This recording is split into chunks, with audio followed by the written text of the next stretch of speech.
Hey guys, welcome to Fanfic Fanatics. So in today's video we are gonna see, what if Deku had Byakugan and Sharingan and fell for Itsuka, part 2. Before starting, make sure to hit that like button and subscribe if you are interested in MHA fanfictions. This story is with Eyes to See by Targetedandfiring. Now without wasting any more time, let's dive in. Izuku's second day of school started up being a lot more normal than he would have anticipated. Flicking through the syllabus that Aizawa-sensei had provided was a wealth of information on how the class was structured and important dates to keep a lookout for. The school day at UA started earlier than the surrounding schools. The school would open at 7:30 a.m., with homeroom starting at 8:10 a.m. Aizawa-sensei would call attendance for the day, and go through any important announcements for the class before handing the class to the next teacher at 8:30 a.m. From there it would be 45-minute blocks of history, English, modern literature, science, and math. After math class, the students would get a lunch period of 45 minutes to stretch their legs and return for their hero training in the afternoon, which had a time of variable depending on the activity. If students were in general ed, then they would only benefit from the morning block of classes, with the afternoon block set aside for any extracurriculars or post-graduation preparation. Business course students would spend time with their business mentors, networking and earning practical experience with either professionals or older students. Support course students would spend the afternoon block in the support laboratories working on their support gear. The syllabus covered important topics, such as grading scales and important dates to keep ahead of. For instance, the next big event that Class 1A would be participating in was the Sports Festival and Internship Week. Izuku's syllabus in particular had a sticky note about preparing a small speech, as he would be the one to give the sports festival pledge due to his placement in the entrance exam.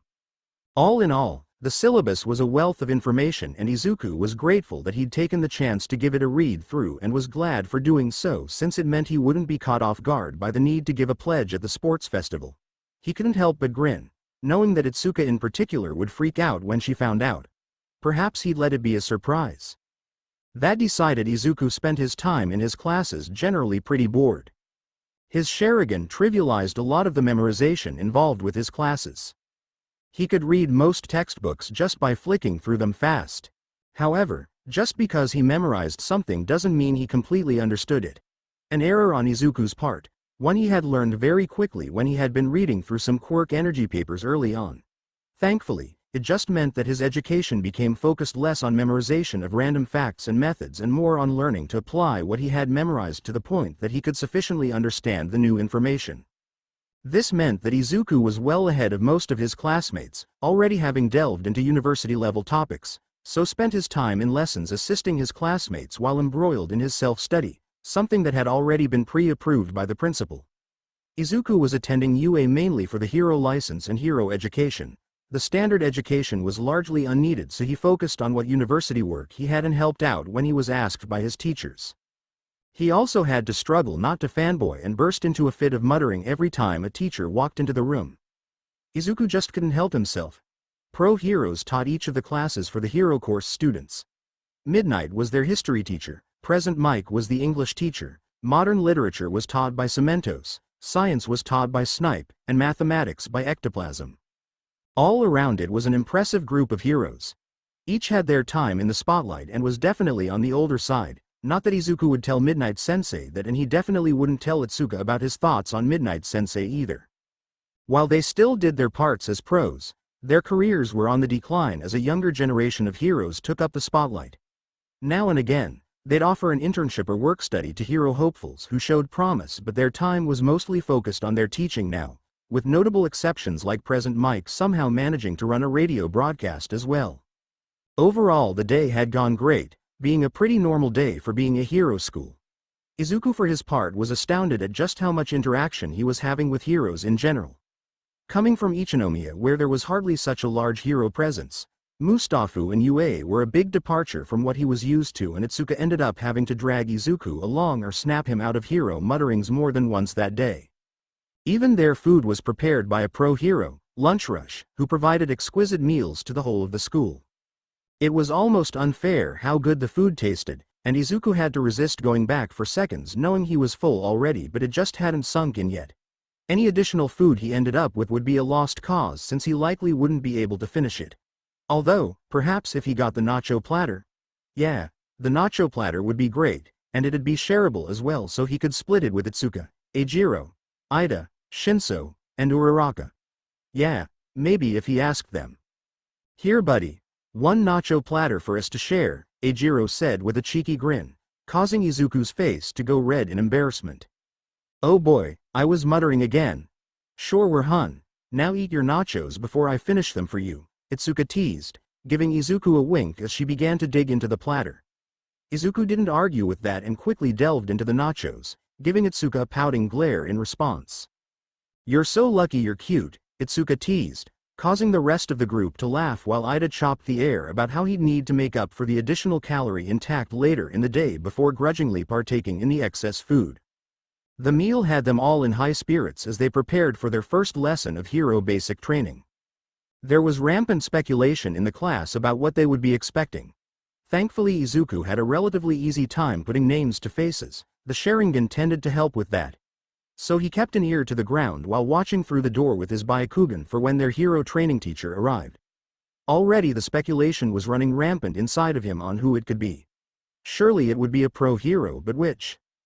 The buzz of excitement within the class was palpable and had Izuku practically vibrating in his chair. Not even the amused look Itsuka was sending him was enough to get his body to stop. A part of him wanted to use his Byakugan to peek through the door and determine who their teacher would be, but he held it back.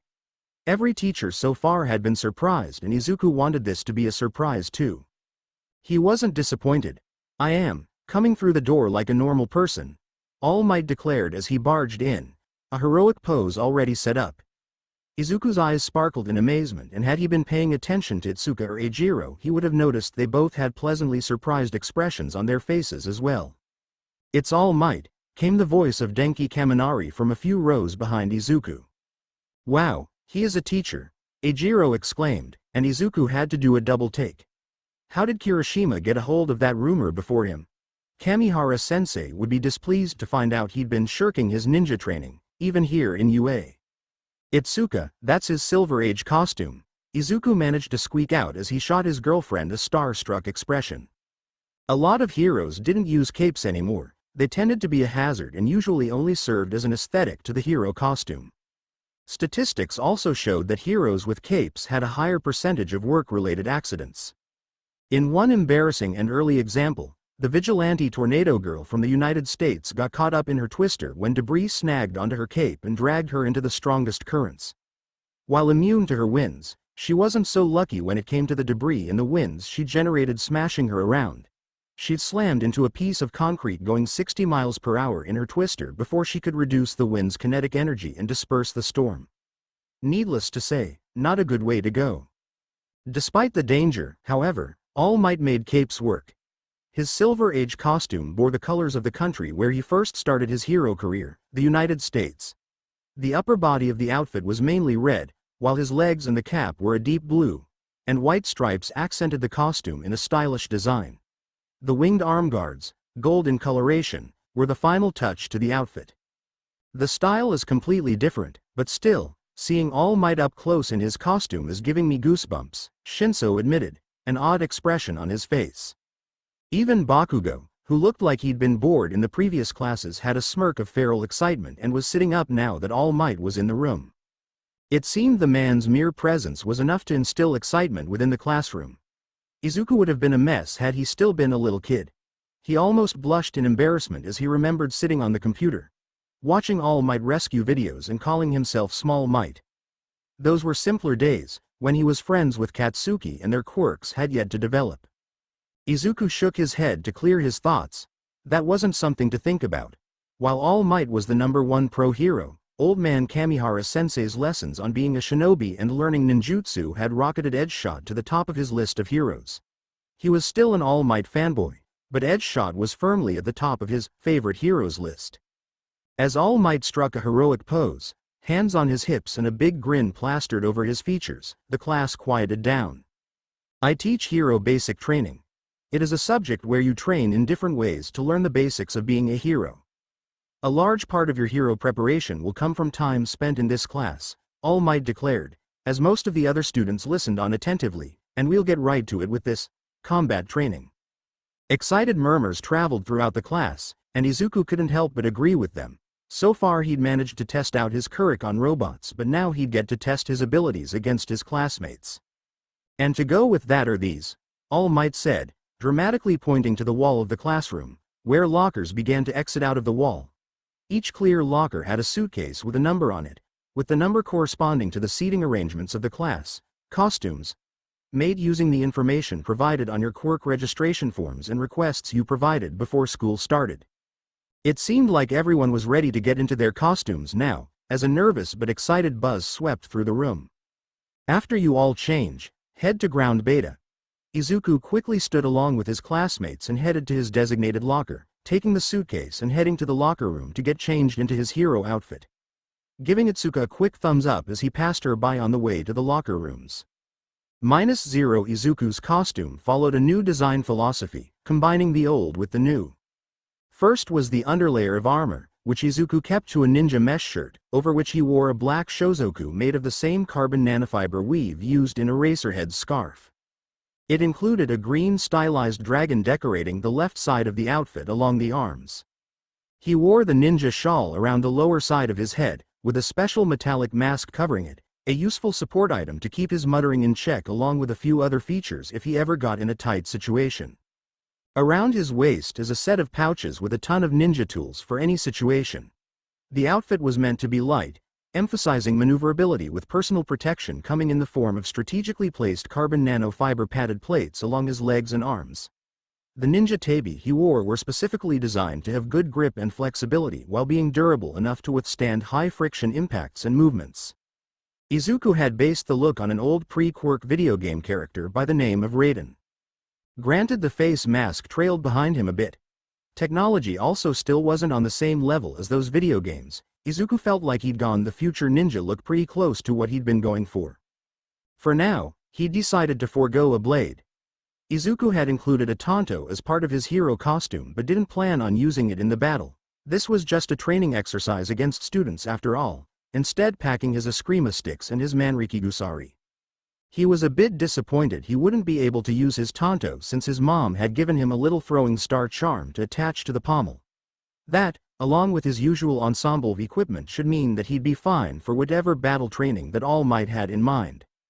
Due to how many parts went into his costume, Izuku was one of the last to leave the changing rooms. He arrived to see most students already dressed in their hero costumes. He was pretty impressed by their designs. Ochako seemed to be standing next to Itsuka. She had a blush on her face. "I wasn't expecting the costume to be so skin-tight," she admitted bashfully. "Hey, don't worry too much about it. I'm sure the support course can fix any problems you have with it," Itsuka reasoned, trying her best to comfort Uraraka. Uraraka's costume was tight-fitting, but Izuku could see the benefits of a tight-fitting costume on her, especially with her quirk. The entrance exam proved that she frequently dealt with nausea when she used her quirk. Perhaps the tightness of the suit was on purpose to pinch down on pressure points and reduce those effects. This would mean that she'd be able to handle the side effects of using her quirk for longer periods. Shinso and Uraraka looked on at their new interloper, surprised with the direction in which Midoriya had taken his costume and a bit exasperated that he had walked up to the small group and started muttering non-stop. Kirishima was approaching them as well, looking more amused than anything else. "Does he do this often?" Shino asked, looking towards the approaching Kirishima. "All the time," Kirishima snarked in response, before approaching the mumbling Izuku who was talking about potential for aerial maneuverability with perhaps a grappling hook. "Izu, you're mumbling again," Kirishima and Itsuka chorused, causing Izuku to startle in surprise at their interruption. Scowling at the two, who were grinning like loons, before giving them a smile and a grin, not that they could see it of course. The mask covered up his facial expression. It seemed he'd need to learn to be more expressive with his eyes. As he was startled out of his mumbling spree, he could finally appreciate the costumes of his friends. Shinso wore a short-sleeved black shirt with gray shoulder pads. It seemed he also knew the benefits of fishnet mesh armor as he was wearing a long-sleeved layer beneath, topped off with fingerless gloves. He wore black pants topped with white combat boots and had 2 speakers strapped to his legs. He seemed to have a strange contraption on his face, along with what looked to be a few pouches on his waist for equipment. Itsuka had gone with a turquoise knee-length kippao, over which she wore a black double-breasted corset that had a metallic shine to it. Perhaps it was some type of armor. She wore a set of short black sports shorts beneath the kippah and had a satchel tied around her waist. To finish the outfit she'd gone with white-heeled combat boots. Eijiro's costume had two dark red, gear-shaped shoulder pads and had gone for the bare-chested look. Despite Eijiro never really joining him out on his workouts, it was clear that Izuku's friend worked out due to his build of lean muscle and abs. A look that a manly guy like Kirishima would be fine with showing off. There was a black wired mask around his face, and he wore a red, torn cape around his waist with a red R sitting above his navel. His pants were black and baggy and he finished off the look with red combat boots. All in all, the costume looked kick-ass. "You all look so cool," Izuku proclaimed, blushing slightly as he cast a look over to Itsuka, who seemed to be aware of his wandering eyes based on the smirk she shot him. "We look cool. Bro, you look manly," Kirishima proclaimed. "Seems I'll have to take notes on improving my future ninja look," Shinso replied with an appreciative nod in Izuku's direction. Izuku wanted to say thanks but was caught off by the chopping of the air from who he assumed to be Ida. The metal armor with an engine sprouting from the legs implied it. "Quiet down. All Might is explaining what he expects from us out of this exercise," Ida scolded. "Now class, most of the time, fighting villains takes place outside. However, if you look at the total numbers, atrocious villains appear indoors at a higher rate. Think about it. Backroom deals, home invasions, secret underground lairs, truly intelligent criminals stay hidden in the shadows.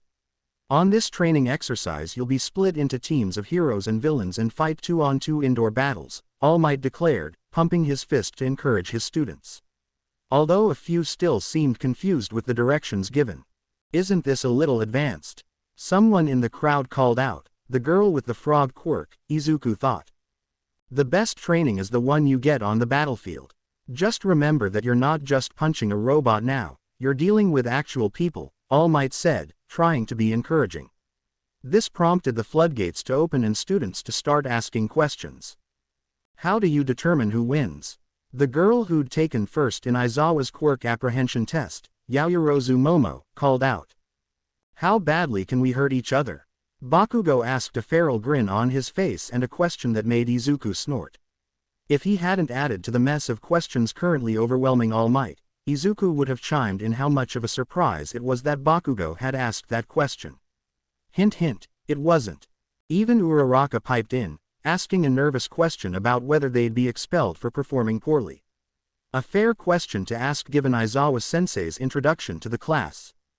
"Listen up," All Might called, sounding a bit flustered as he pulled out a script to read from, inducing a sweat drop from Izuku at how unprepared All Might seemed to be for this first lesson. "The villains have hidden a nuclear missile somewhere in their hideout.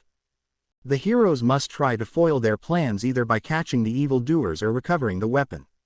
Likewise, the bad guys succeed if they manage to protect the payload within the given timeframe or capture the heroes," All Might said, pulling out a yellow box. "Time is limited, so we'll choose teams by drawing lots." "Isn't there a better way?" Ida asked, confused over the disorderly method of setting up teams. "Think about it," Izuku chimed in. "A lot of pros don't always have the luxury of having a team prepared and ready. They could have to team up with heroes from other agencies. That's likely why we're seeing that here." "I see," Ida nodded, before bowing to All Might. "Excuse my rudeness." "No sweat. Let's draw," All Might declared. At the proclamation, the students began to approach the box that All Might had laid out for them. One by one, the students began to pull small balls with letters on them from the box. Izuku's was marked with the letter A, and he curiously looked around to see if there was anyone around who matched him. A part of him hoped he'd end up on a team with one of his friends, but instead, he was approached by someone else. The girl in question was the one he'd seen skate on acid the previous day, Mina Ashido. "Ashido-san, you got an A as well?" Izuku questioned while roving over her costume. Ashido wore a plain white mask over her face, with a purple and turquoise skin-tight bodysuit with a camouflage pattern on it.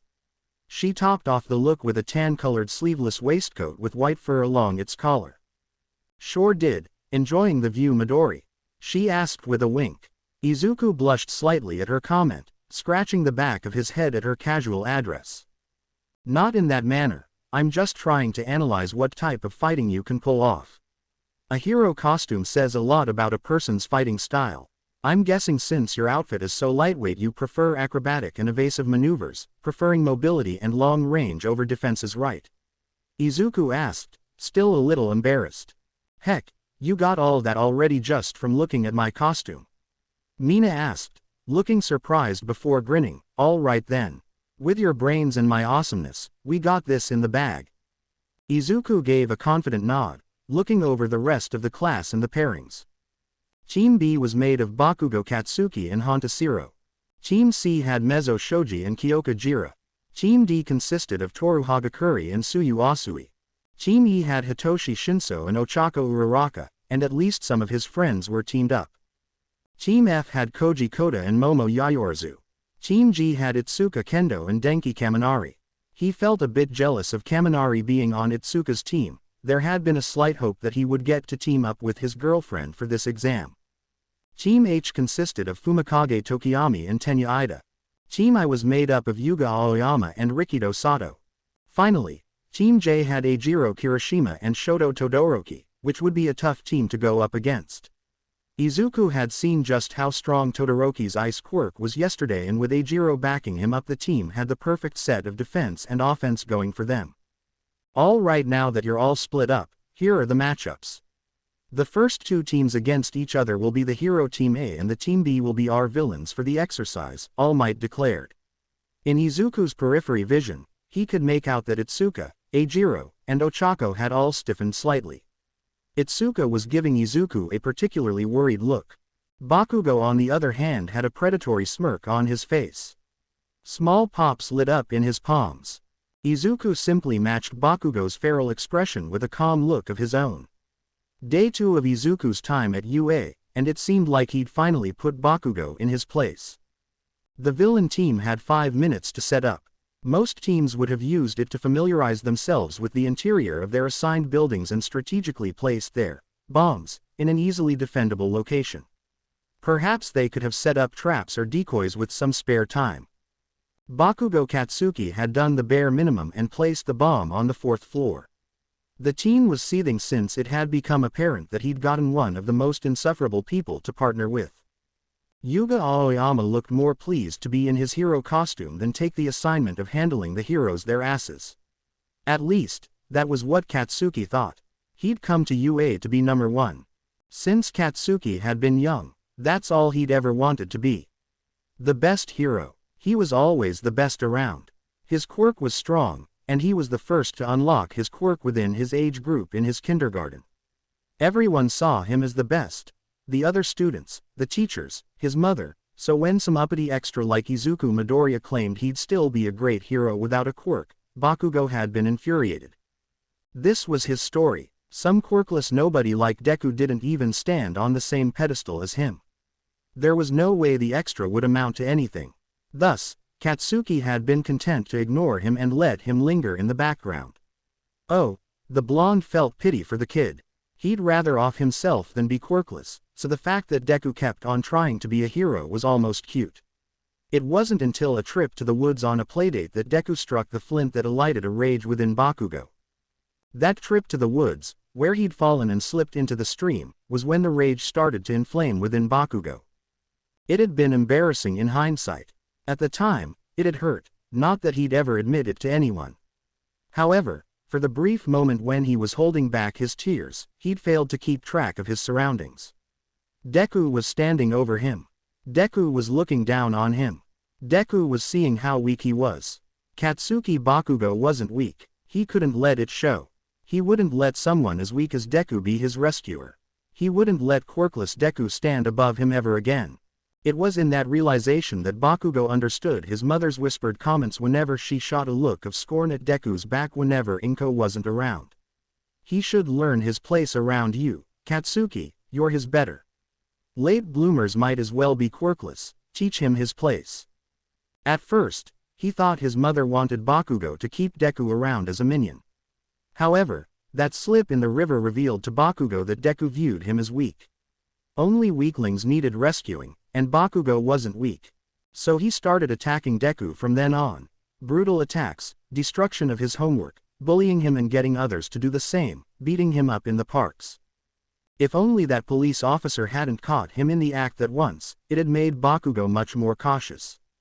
His mom had taken him to a therapist at the request of a judge, who had only confirmed that he'd done nothing wrong and given Bakugo a clean bill of health, stating they'd worked through bullying behavior and reached a breakthrough. Of course, Bakugo had only ever had to attend 2 appointments. Even the government knew that Bakugo was the shit. With a quirk as strong as his, he'd go pro quickly. His attacks on Deku continued. Then, the wimp was gone. Bakugo had hoped he'd killed himself, but it wasn't the case, as evidenced when he caught sight of the green-haired dweeb at the UA entrance exam. Bakugo had been eager to put him in his place but knew he couldn't be so careless. There were too many pros around at the exam.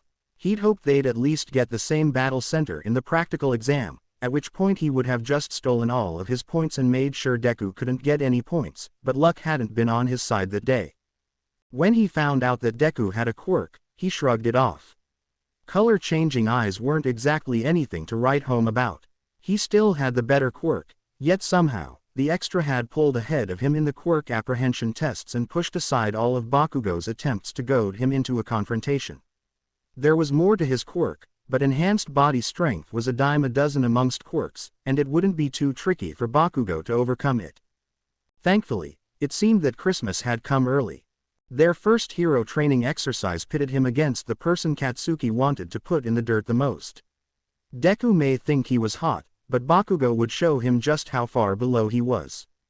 A maniacal grin overcame his features, and he only shifted from his position when he heard All Might's voice come over their earpiece. Round start. Immediately, Bakugo began to head towards the entrance of the building, causing Aoyama to shoot him a concerned glance. The sparkling knight had been devising an excellent plan to defeat the heroes for the exercise, but it would have been futile without Bakugo's aid. "Have you not been listening to my sparkling plan?" he asked Bakugo, who replied only with a snort. "I don't care about your shitty plan. I'm here to win. You just sit there and watch me. I don't need nor want your help at all," Bakugo growled before exiting the room. -0. That was some intense glaring Bakugo was giving you, Izu, Mina Ishido said as she stretched and hopped enthusiastically to warm up before entering the building. "Yeah, I've already figured out a game plan to take him out," Izuku responded. "As for Bakugo's glare, he has some sort of inferiority complex, I think. He's never had to deal with not being at the top of the totem pole before and is starting to realize just how different the world is outside that sheltered little nest he grew up in." Mina listened attentively before nodding in understanding. "Yeah, there were a few kids like that at my junior high my first year there, but they straightened out after they realized they didn't have the best quirks in comparison to some of the older years," Mina replied, bouncing on her toes slightly as she gave Izuku a nod. "All right, I've never had the most tactical mind, so why don't you share your plan?" Mina asked. "Well, my plan comes with the fact my quirk gives us the advantage of intel on the villains," Izuku said as his Byakugan and Sharingan activated. Izuku motioned toward the right side of his face, where the veins of his active Byakugan were prominently bulging. "My Byakugan lets me see through things from far away, and my senseis insisted I should learn to read lips since it'd help gather intel on villains. Right now, I can tell you that the bomb is on the 4th floor in the north hallway, 3rd room from the stairs. Aoyama is planning something elaborate, but it won't work. He needs Bakugo's assistance, but I've got him figured out. Bakugo's not even listening to Aoyama. Bakugo's likely going to try to ambush us on the lower floors. Bakugo's a direct type of person and is all for action. He won't waste time with Aoyama's plan," Izuku explained as Mina listened in, a big grin on her face as she made a show of covering up. "Oh, Izu, I hope you aren't using your quirk to catch a glimpse," she ridiculed haughtily, causing Izuku to blush. "If I did, Itsuka would splat me like a mosquito," he readily admitted, only managing not to spill out that Itsuka had let him peek with his Byakugan a time or two. Only to glimpse a cute bikini she had been wearing beneath her outfit for the day in preparation for their beach trip. Izuku counted that as a win, and it was all the same. "No worries, I'm just messin' with you," Mina said with a giggle, making Izuku sigh inwardly in relief before clearing his throat. Alright. Anyways, since I figure Bakugo's likely going to be heading straight for me based on how much I've managed to piss him off, we sneak attack his sneak attack. Izuku suggested, receiving a devious grin in reply. Go on, Mina said, sounding excited. So, Bakugo will be alone, probably trying to blitzkrieg us without his teammate to back him up. He'll be overextended. When he charges in at me, I'll tell you to go ahead and give you some space to run ahead as if you were going for the bomb, Izuku said, waiting for Mina to finish the plan. A look of realization crossed her face. And while you keep him busy, I'll circle, and we'll strike him down with a fast pincer maneuver from both ends. Then we both go for the bomb since it'll be 2 versus 1, Mina exclaimed happily, with Izuku snapping his fingers and nodding. Awesome. The only thing we need to worry about are those gauntlets, Izuku said, causing Mina to give him a curious look. What about them? She asked. Based on their internals, they're more than just for show, Izuku admitted, looking them over carefully with his Byakugan. I was curious as to why Bakugo would have them in his hero costume. They looked cumbersome, but, looking at them now, I think I see what he was going for. Bakugo sweats out a nitroglycerin-like substance from his arms and hands that he can will to explode on command. Those explosions must put a significant strain on his body, though. I'm sure his arm and shoulder muscles and bones are more reinforced than those found in his torso or legs. So, the gauntlets let him store his sweat for a big explosion he can use later. They're potentially lethal, especially in an indoor environment, Izuku explained to a frowning Mina. You think Bakugo would bring the building down on us? She asked. She sounded skeptical that Bakugo would go all out like that, but her voice was also laced with a bit of worry. To satiate his pride, yes, that's why we need to take him down quickly and fast. If you can, aim your acid at his gauntlets to disable them as soon as possible, Izuku suggested, receiving a grin and a nod from Mina. No worries, leave those gauntlets to me. Can you hold Bakugo off in close quarters while I get into position? Mina asked, receiving a nod from Izuku. Yeah, I know a ton of martial arts, and my quirk lets me enhance myself, so I'll be able to keep ahead of Bakugo's explosions, Izuku explained, receiving a confused look from Mina. Wait, so you can see through things and have enhanced speed and strength? Mina asked, remembering how well Izuku had performed in the quirk apprehension test the day before. Kinda. My quirk is pretty complicated. It involves a relatively new field of study called quirk energy theory. The cliff notes of it are that I can manipulate my quirk energy pathways to enhance my body, and the manipulation of it comes from my eyes. I could probably write a textbook on my quirk, but that's the basics, Izuku explained with a shrug, the explanation looking to have gone entirely over Mina's head. Basically, my eyes do weird stuff beyond the obvious of letting me see. Mina's reply was interrupted by All Might's call, round start. They both jumped, not paying attention to the time, and quickly gathered themselves before giving each other a nod and stepping into the building. The building was relatively plain, made of bare concrete hallways and rooms bare of decoration. However, Izuku didn't spend too much time focusing on the little details of the plain environment, focusing instead on the 2 students above him.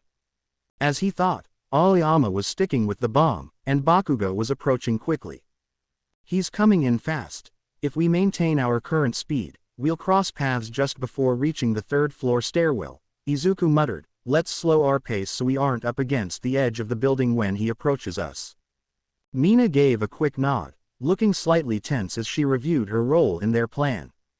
Halfway through the main hallway of the 2nd floor, Bakugo struck. Mina and Izuku acted surprised as he charged at them from a side hallway, already well aware of his position, thanks to Izuku's quirk. Deku! Bakugo yelled, angrily releasing an explosion as he cut off their escape back down the hall to the 1st floor, leaving only the path toward the 3rd floor stairwell for advancement. Izuku quickly took a defensive stance before Mina, bunching his fist and taking a boxer's stance. Mina, go on up ahead. Bakugo's after me. You get the bomb, he cried, trying to sound apprehensive. Midori, are you? Mina cried out, trying to protest, but was cut off by Izuku, shaking his head. Nah, go on ahead. I've got this, Izuku replied. Mina gave him a pat of encouragement on the shoulder and headed towards the end of the hallway. As Mina took off, Running down to the end of the hall, Izuku turned his attention to Bakugo. There was a feral look in his eyes as he stared down Izuku. His palms were sparking with small explosions at the thought of pulverizing the ant who'd crawled out from underneath his boot and made a stand against him. Finally, Deku, now that Raccoon Eyes is gone, I can finally put you back in your place, he said, a grin of satisfaction plastered on his features as if he'd already won just by having Izuku all on his own. You know, I should thank All Might Sensei for this. I'd been hoping for a reason to put you down and in your place beneath me, and then we went and matched up against each other. It seems like destiny is giving me the perfect opportunity to show you where you belong, Bakugo said, his eyes glinting with vicious intent. You know Bakugo, I think Kendo is right about you. You're one angry Pomeranian, all bark, no bite. Are you going to sit there and yammer, or are we going to fight? Izuku jeered back. Izuku was glad he'd had his quirk activate during Bakugo's entire monologue. It let him capture the frankly hilarious-looking expression of flummoxed rage on Bakugo's face as he took in his words with the Sharingan. It also allowed him to watch the tensing of the muscles as Bakugo's body moved to attack, how his legs began moving forward, and how his arm reached out towards Izuku. His Sharingan let him capture the attack in slow motion. It gave Izuku time to remember back to a time when Bakugo's burning right palm slammed into his face when the explosions would pummel Izuku's body, the brutal kicks to his ribs and stomach, the stinging of burns on his torso, his burned clothing and skin, the tears, the helplessness. Late bloomer, you may as well be quirkless. Worthless people like you, Deku, will never be heroes, Bakugo sneered then. Bakugo's fist was cocked back, painfully telegraphed, as he made to swing at Izuku, right hook inbound like he had when they were little. When Izuku was small and knew no better, he'd had no choice but to suffer the attack, curl up, and wait for it to all be over. Now, Izuku's whole body shifted as he broke the ruse of a boxer's stance he'd set himself up in, his body moving faster than should be possible as Izuku enhanced himself with a full cowl, quirk energy pushing through his limbs as he grabbed the overextended punch, shifted his weight, and heaved Bakugo over his shoulder. The movement seemed to have caught Bakugo off guard as the smug look slowly faded from his face into confusion before Izuku slammed him into the ground. The concrete floor cracked from the impact, and there was a sense of satisfaction in Izuku's eyes as he noticed how Bakugo was gasping for air, the breath forcefully expelled out of him from the impact. A part of Izuku wanted to strike now, but Bakugo's shoulders tensing gave Izuku a clear idea of what he was planning, and he sprung away, secure in the knowledge that he'd done his part of the plan well. Now, it was all up to Mina to initiate the counter-sneak attack. Bakugo released a large explosion towards Deku, his shoulders tensing with the recoil as his palms lit up. The rapid acceleration of heat slammed into the location where Deku no longer was. Bakugo grit his teeth, noticing how Deku had backed up. Damn it, Deku, stand still so you can die, Bakugo screamed, facing his palms backward to lift him off the floor before using a set of explosions to boost his momentum toward Deku. Bakugo was so focused on getting to Deku that he failed to notice the lithe shape behind him, out of range of his smaller momentum, granting explosions but quickly moving in. Bakugo turned his body sideways, letting his momentum carry him into delivering a harsh kick at Deku when his right arm suddenly felt a lot heavier. He turned, spotting his gauntlet and arm covered in a vicious yellow liquid. The liquid was irritating his skin, but it was the least of his problems, as even in the short time he watched it, it was already starting to harden up. So surprised was he that Bakugo performed a fatal flaw that those in fights should never do, look away from their opponents. Izuku rushed in and capitalized on Bakugo's distraction. Juken. 16 palms, Izuku thought, figuring it sounded alright for a first super move. He'd have to see what Kirishima thought about it as he stepped forward, arms a blur of motion, as he manipulated his quirk energy and struck a host of pressure points along the leg Bakugo had so helpfully extended.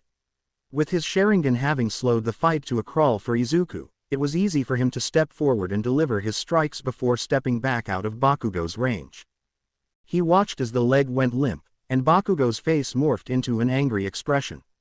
Stuck between the both of them, Bakugo was without his right arm, and his left leg had suddenly gone limp in the air from Deku's attack. Goddammit, you were too scared you had to get a shitty extra to come help you, huh? Bakugo screamed, as instead of delivering the kick he had launched, he had crashed to the ground, his momentum too altered by the sudden shift of his body from the attacks. He wasn't sure what Deku had done to his leg, but he'd have to use his gauntlet a little early.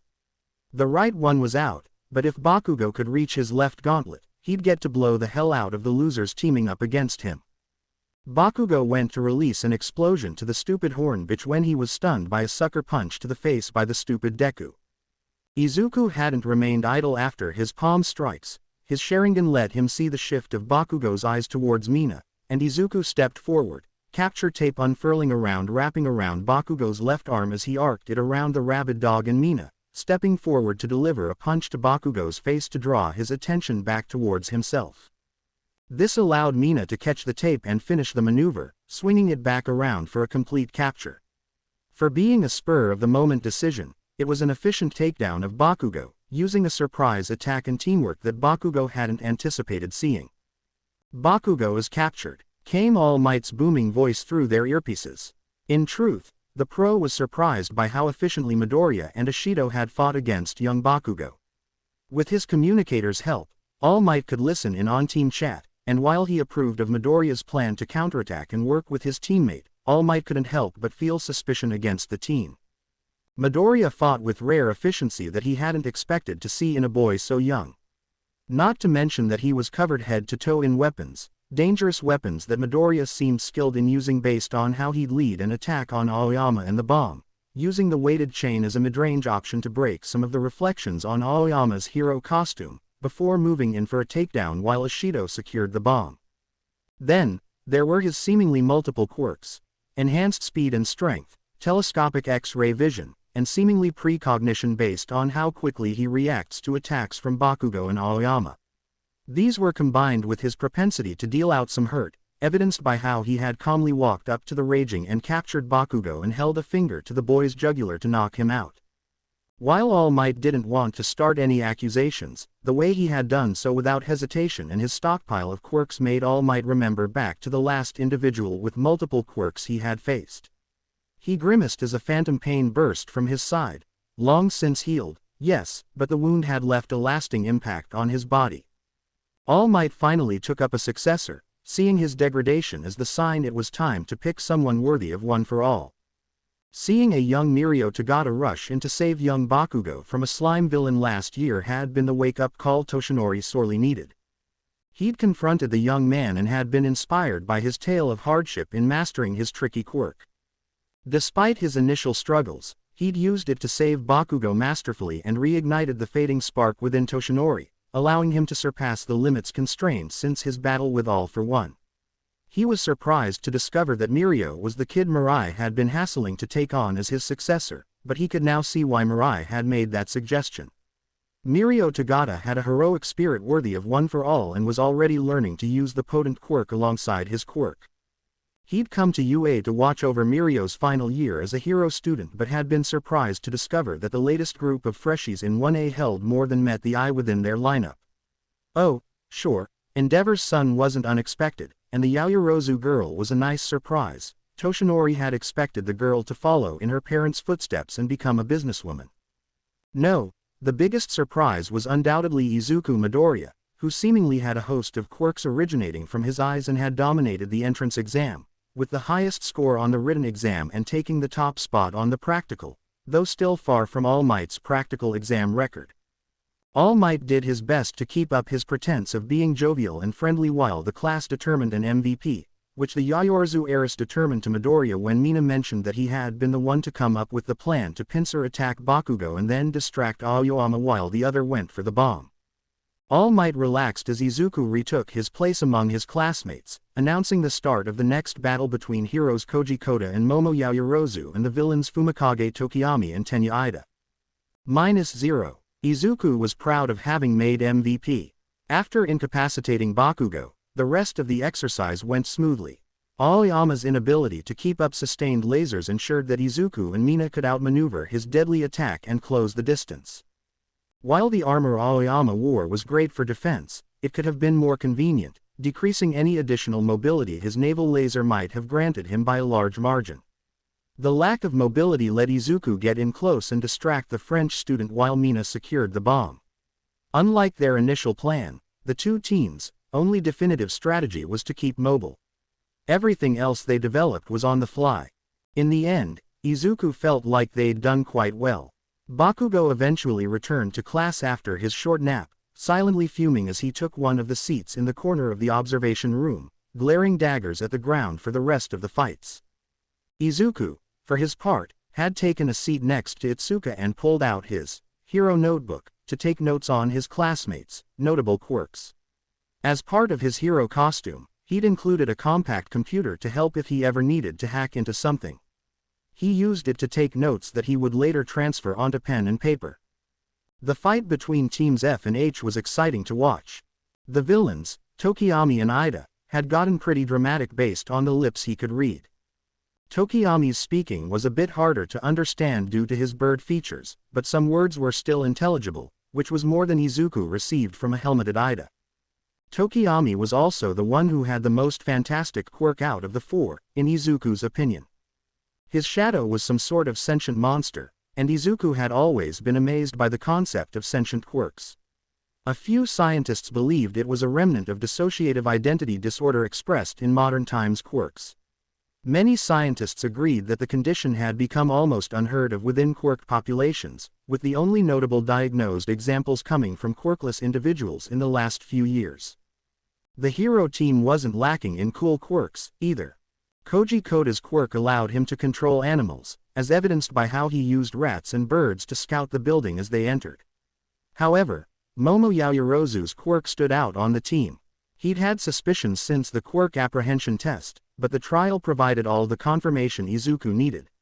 She seemed to have produced several items from her skin, and Izuku couldn't help but be amazed by her apparent versatility.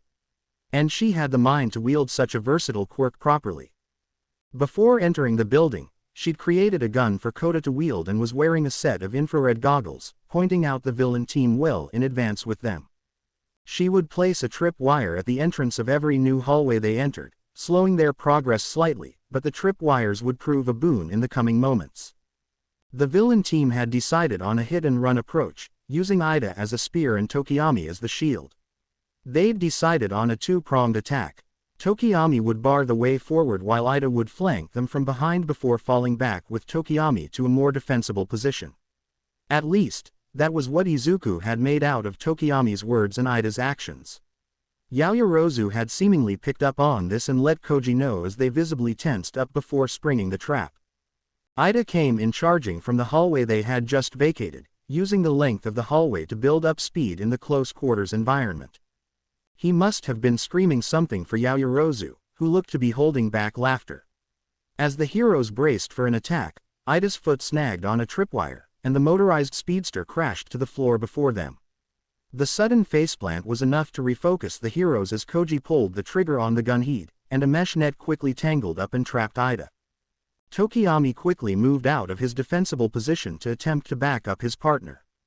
Still, Koda kept him at bay with a swarm of rats, birds, and, surprisingly, bats while Momo used her capture tape to secure Ida out of the fight.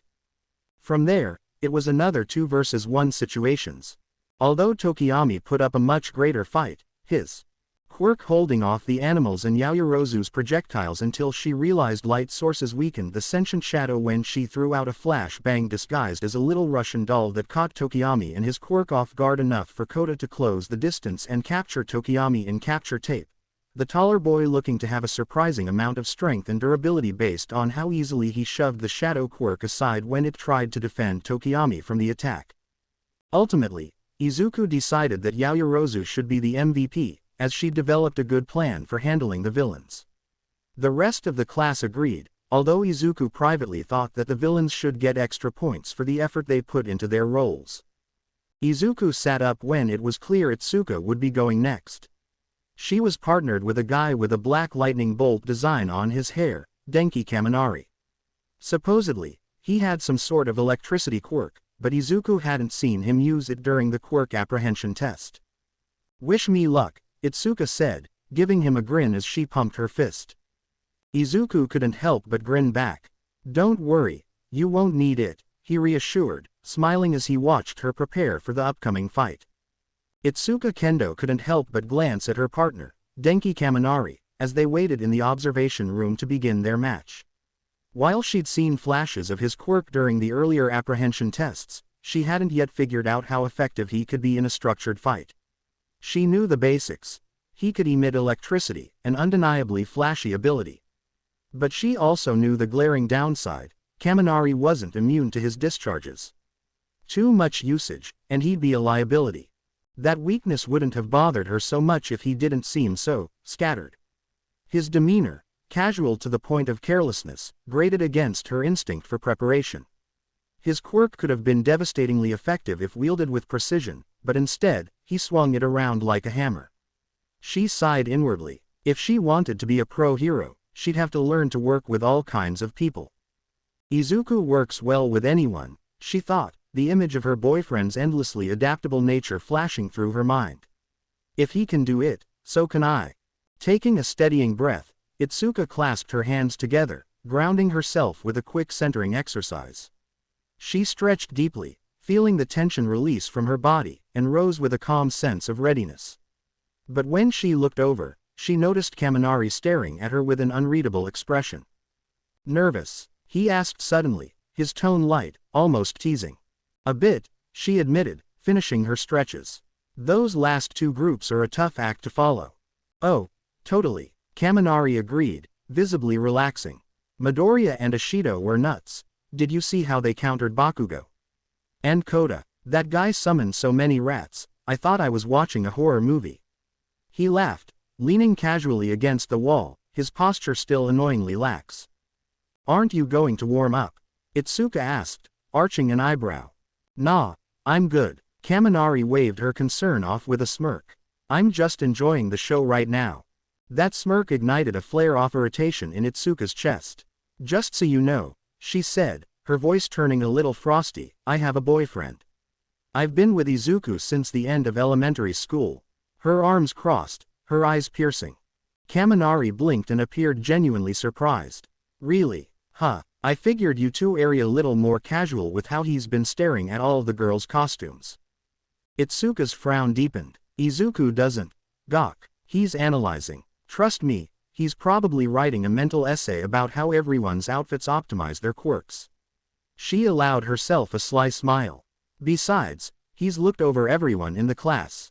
I'm not worried. He gave you the same once over." Kaminari visibly flinched, his smirk faltering. "All right, yeah, my bad. Got it. You're definitely taken. Hey, we need a plan, right? Let's focus on that." Restraining a grin, Itsuka nodded. "Good idea." They settled quickly on a simple plan. Stick together, keep their heads up, and do their best to avoid traps. As it turned out, their opponents, Tsuyu Asui and Toru Hagakure, were a fearsome pair. Asui's frog-like qualities made her extremely agile, whereas Hagakure's invisibility made her virtually impossible to follow. Itsuka knew they were in for an uphill fight regarding stealth and misdirection. "All right, get ready," All Might's booming voice announced, snapping them to attention. "Start." The pair entered the dimly lit training building cautiously. Itsuka led the way, her large hands ready to expand momentarily, while Kaminari trailed behind, watching their flank. The first floor was eerily quiet. "Stick close," Itsuka whispered. "The bomb's probably on an upper floor, but they'll try to slow us down on the way." Kaminari nodded, his usual carefree demeanor replaced with a focused intensity that surprised her. The faint creak of a window opening shattered the stillness. Itsuka froze, every muscle tensing. The sound came from a room just down the hall. A second later, the window slammed shut. "Check it out," she murmured, glancing at Kaminari. She silently counted down with her fingers before enlarging her right hand and smashing the door in. Dust billowed, and she swung her other hand to clear the air, hoping to reveal Hagakure. The room was empty, save for a closed window. Itsuka frowned, her massive hands sweeping the space in wide arcs. Still, nothing. "Anything?" Kaminari asked, his voice tight with nerves. "No," she replied, stepping back into the hallway. "But with Hagakure, that doesn't mean much. Let's keep moving." The sounds began to toy with them, more windows opening and closing, doors creaking, footsteps echoing just out of sight. Each noise ratcheted up the tension, fraying their focus. A loud door slam echoed from the first floor as they ascended the stairs. Kaminari spun, discharging a quick blast of lightning. The sudden flash lit up the hallway, but there was no sign of their opponents. "Stay focused," Itsuka snapped, but she could see the frustration building in his eyes. "We're wasting time," he growled, bolting toward the noise. "Kaminari, wait." Itsuka hurried after him, her heart sinking as she realized they were losing coordination. They burst into the room from where the noise had come, finding only an open window. Itsuka leaned out the window, spotting another open window directly above with a pink tongue holding what looked like an invisible Hagakure onto the second story. "Kaminari, Asui just took Hagakure up a floor. We need to." "Kaminari has been captured." All Might's voice rang out in her earpiece. Itsuka turned, stunned, to see Kaminari standing sheepishly with capture tape wrapped around his waist. In their rush to chase Hagakure, they'd overlooked entirely the trap she'd set at the doorway. Her partner was out, and she was now entirely on her own. Kaminari, for his part, could only give her a sheepish shrug. "Sorry." Itsuka's mind raced. The villains had manipulated them, using stealth and misdirection to draw them into errors. She just needed time to regroup and think strategically, but being the only remaining hero, the odds were against her. "Focus, Itsuka," she muttered, steeling herself for what was to come. If Kaminari had been captured, whatever Asui had done with the invisible Hagakure had been a ruse. This meant that Hagakure was vulnerable right now, separated from Asui. That was if she was still in the room. The door was wide open. She could have run out into the hallway after capturing Kaminari and already be halfway up the stairs without Itsuka being any wiser. Damn, what a horrible situation she was in. First, she needed to ensure that Asui couldn't even the odds by coming through the open window. With one hand guarding herself, she quickly closed the window and began to clear the room, starting from the door. Nothing except the bound and sheepish-looking Kaminari in a corner. Well, it's time to brave the hallway then, but first. Itsuka reached to the floor and crushed a handful of the cement flooring into gravel like dust. This isn't much, but it should help me even with the odds of Asui's range advantage. She gave Kaminari one last apologetic glance before opening the door, remaining wary of the likely ambush. From there, the tension only mounted. Itsuka tried to regroup, knowing she was now on her own. Itsuka carefully swept the hallway, keeping an eye on the windows and doorways. Her massive hands acted like shields, ready to counter any surprise attack. She spotted faint marks on the dusty floor, footprints heading toward the staircase that led to the second floor. She and Kaminari had already wasted too much time on the slow approach. Her team would likely lose if she didn't increase the pace. Remaining wary of a possible ambush from behind, Itsuka quickly advanced to the next floor. Itsuka was only halfway up the stairs when the attack came. A long, sticky tendril whipped toward her from the shadows directly above. Itsuka ducked, feeling the air ripple as Asui's tongue narrowly missed her face. Reacting quickly, she swung her enlarged left hand toward the attack, forcing Tsuyu to retreat into the shadows. "So you're done hiding," Itsuka called out, taking a defensive stance. "Not quite, hero," Asui replied from somewhere above, giving a creepy giggle and croak. Knowing they had the advantage, Itsuka was forced to pursue. She turned on the stairwell, barely catching sight of Asui as she disappeared into the shadows of the second-floor hallway. With a battle cry, Itsuka threw her fist forward, hoping to grab her as she escaped, but she was promptly unbalanced by a trip as she stepped into the hallway. She was forced to make an impromptu roll to avoid a harsh landing, successfully preventing a tongue lash from Asui in the process. While the combat roll helped avoid a bad landing, it forced her to size her fists to a more manageable size to maintain her dexterity. The gravel she had held onto was only clumsy and thrown in retaliation as Tsuyu. "Drat, there goes that plan. I've got to watch out now. Hagakure was somewhere to my left and behind me, and Asui was to my right and above, but she was moving fast. Oh crap." Itsuka only managed to dodge another attempt from Asui as she flung out her tongue to grapple her with. Seeing the chance, she quickly used one of her fists to keep it pinned to the wall.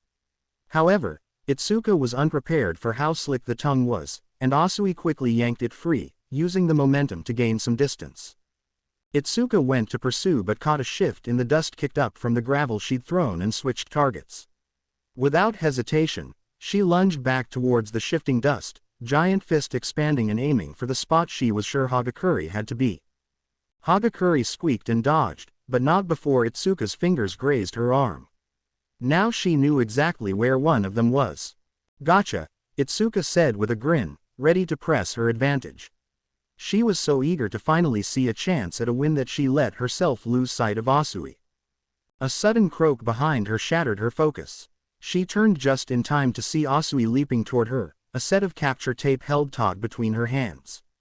Before Itsuka could react, Asui landed on her back and looped the tape around her arms, binding them tightly. The weight threw Itsuka off balance, and she fell to one knee, struggling to break free. "Nice teamwork," Hagakure chirped, reappearing as she slipped her gloves back on. Itsuka gritted her teeth, but she couldn't deny it. The villains had played her perfectly, using Asui's agility and Hagakure's stealth to outmaneuver her. "Heroes, captured," All Might's voice boomed, signaling the end of the match. Itsuka sighed, leaning back against the wall as Asui removed the tape. "Good match," Itsuka said begrudgingly, extending a hand toward Asui and Hagakure. "You too," Tsuyu said, giving her a hand up. "Your reactions were speedy. And you nearly caught me," Hagakure added, smiling. "That thing with the gravel was clever." Though she had lost, Itsuka couldn't help but smile. Although the result wasn't what she desired, the match had proved a valuable lesson in strategy and teamwork. She noted that she would work on her tactics for the next exercise.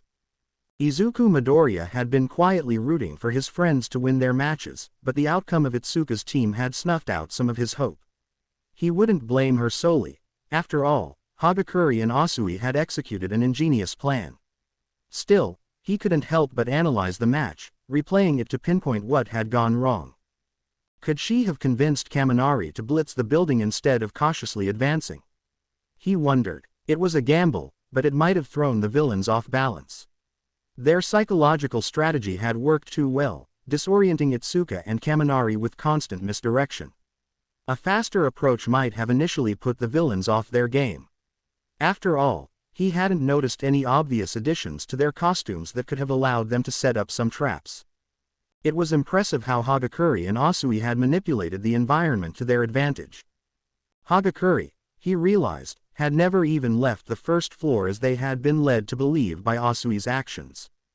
The opening and closing of windows and doors had all been Asui's doing, her tongue granting her the range to create an illusion of movement across multiple floors. It was a bold and risky ploy that had paid off spectacularly. By staying hidden in the room where she ambushed Kaminari, Hagakure had captured him in seconds, effectively tipping the odds in their favor before the match had properly begun. Had the villains not fallen for the ploy, they would have had Hagakure at their backs as they advanced up the building.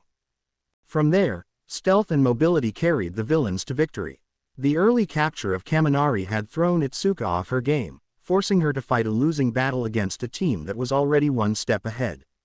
When Itsuka returned to the observation room, she wore a mix of frustration and reflection. Still, she clapped along with the rest of the class when All Might awarded Hagakure the MVP title. The invisible girl practically glowed with pride, or so Izuku imagined, since only her gloves and boots indicated her presence. The victory had been well deserved, and the lesson was clear: strategy often outweighed brute strength. Izuku turned his attention to the next match, hoping for a different outcome. This time, Shinso and Uraraka faced off against Shoji and Jiro. As the match unfolded, however, it became clear that the villain team had devised a simple yet brutally effective plan. Jiro's amps blasted a constant wall of sound throughout the building, drowning out Shinso's voice and rendering his quirk useless. Without the ability to compel their opponents through his questions, Shinso's greatest weapon was neutralized. Meanwhile, Shoji used his strength and close-quarters combat skills to dominate the heroes. Uraraka and Shinso could not coordinate effectively, and Jiro's relentless sound waves drowned out their communication attempts. Shoji's multi-armed prowess was particularly devastating. He blocked Uraraka's attempts to touch him, preventing her from using her zero-gravity quirk while keeping Shinso at bay with sheer physicality. The two heroes tried to regroup, but every move was countered by Shoji's tactical precision and Jiro's sonic interference. The match ended in another victory for the villains. A battered and visibly frustrated Shinso returned to the observation room alongside a crestfallen Uraraka. Shoji was awarded the MVP for his commanding performance, his stoic demeanor betraying only a hint of satisfaction. Izuku sighed as he analyzed their defeat. Their quirks are promising, but they lack close quarters combat skills. Shoji quickly overwhelmed them, and Jiro's sound-based strategy completely shut down Shinso. A thought began to form in his mind. Maybe they'd benefit from martial arts training. If their bodies could keep up with their quirks, they'd stand a much better chance in such situations. He made a mental note to bring it up with Itsuka later. A training club focused on fitness and hand-to-hand combat might help not just Shinso and Uraraka but the entire class. The next match, however, proved to be over almost as soon as it began. Izuku watched as Todoroki's team, consisting of him and Eijiro, faced off against Shiro and Sato. Todoroki wasted no time, raising his hand and encasing the entire building in thick ice. His attack's sheer speed and precision immediately neutralized Shiro and Sato, who were frozen in place before they could react. The scene was both awe-inspiring and anticlimactic. Shiro's carefully laid traps, which he had painstakingly set up to trip up the villains, were rendered useless, frozen solid along with the rest of the building. Eijiro smashed through the icy remains of the traps as he made his way to the bomb room, his hardened body shrugging off the cold with ease. There was a brief glimmer of resistance as Sato, who had managed to ingest some sugar and break free from the ice, launched a counterattack. His superhuman strength allowed him to shatter the frozen layers around him and charge toward Eijiro. For a moment, there might be a proper showdown. But Eijiro's durability proved too much. He grinned as Sato's punches glanced off his hardened form, ready to retaliate. Before the fight could escalate, Todoroki intervened, encasing Sato in an even thicker layer of ice. With their final opponent immobilized, Todoroki calmly placed his hand on the bomb, ending the match. Heroes win. All Might's voice echoed through the training area. Izuku couldn't help but admire the efficiency of Todoroki's approach. The combination of overwhelming power and precise control had left the hero team with no opportunity to fight back. He was made the obvious MVP for how easily he'd shut down the villain team. However, Izuku wasn't focused on Todoroki but on Eijiro, whose mask of manliness had briefly fallen into an expression of self-doubt. I think this is something to talk about when we get home. Had Izuku been noticing Todoroki, who wouldn't have missed the analyzing gleam in the other boy's eyes as he seemed to assess Izuku. As the day's matches concluded, Izuku reflected on what he had seen. Each match highlighted critical lessons for both the winners and the losers. Yaoyorozu showed what a versatile plan could provide for those who knew how to set one up. Itsuka's match demonstrated the importance of adaptability in the face of psychological warfare. Shinso and Uraraka's loss emphasized the need for physical training to complement their quirks. Todoroki's overwhelming victory reminded everyone of the value of sheer, unrelenting power. Izuku's thoughts drifted back to the idea of a training club. If we could all work together to strengthen our weaknesses, it would make us a better class overall. Heroes can't rely on quirks alone. He made a mental note to discuss it with Itsuka, and maybe All Might. There was potential here, and Izuku was determined to make the most of it. Well done, students. Some of you truly went to plus ultra with your performances today. All Might declared, his booming voice carrying over the training grounds. He struck a heroic pose, grinning from ear to ear. These recordings will be passed to Aizawa-sensei, who will provide your grades tomorrow. And with that, he took off like a bullet, waving cheerfully as he disappeared into the distance. It was such an abrupt departure that Izuku blinked in surprise. He must have someplace important to be, shrugging it off as he turned toward the changing rooms. With the heroics class finished, the students were free to go home. Izuku returned his costume to its designated case, carefully folded and ready for the next training session. After changing his uniform, he stepped outside to meet his friends, who were already animatedly discussing the day's events. Shinso, no longer bearing the bruises from his earlier match, joined them with a tired yawn. The dark bags under his eyes suggested Recovery Girl's treatment had worked its magic, albeit at the cost of his stamina. I don't know about you guys, Shinso said, raising a hand in a half-hearted wave, but I'm heading home to sleep for about a year. Not a bad idea, Kirishima said, clapping him on the back. You earned it, man. Shinso gave a tired smile but didn't stop walking. He lived nearby, opposite the train station, so he waved one last time before heading off. Later, guys. Izuku watched him go, then suddenly remembered an idea brewing in the back of his mind all day. Oh, wait, Shinso, Uraraka, before you go. Uraraka, who had been chatting with Itsuka, turned toward him with curiosity. Shinso paused mid-step, looking over his shoulder. I was thinking, Izuku began, his tone eager, maybe we could start some kind of fitness club. You know, to help you two build strength and teach self-defense techniques or martial arts. It could help in future training exercises. Shinso groaned but nodded reluctantly. Fine, fine, after today, I guess I can't argue with that. I'll join. Awesome, Kirishima exclaimed, throwing an arm over Shinso's shoulders and giving him a playful shake. Soon, you'll be just as manly as Izu bro and I. Shinso gave a sarcastic thumbs up. Great, looking forward to it.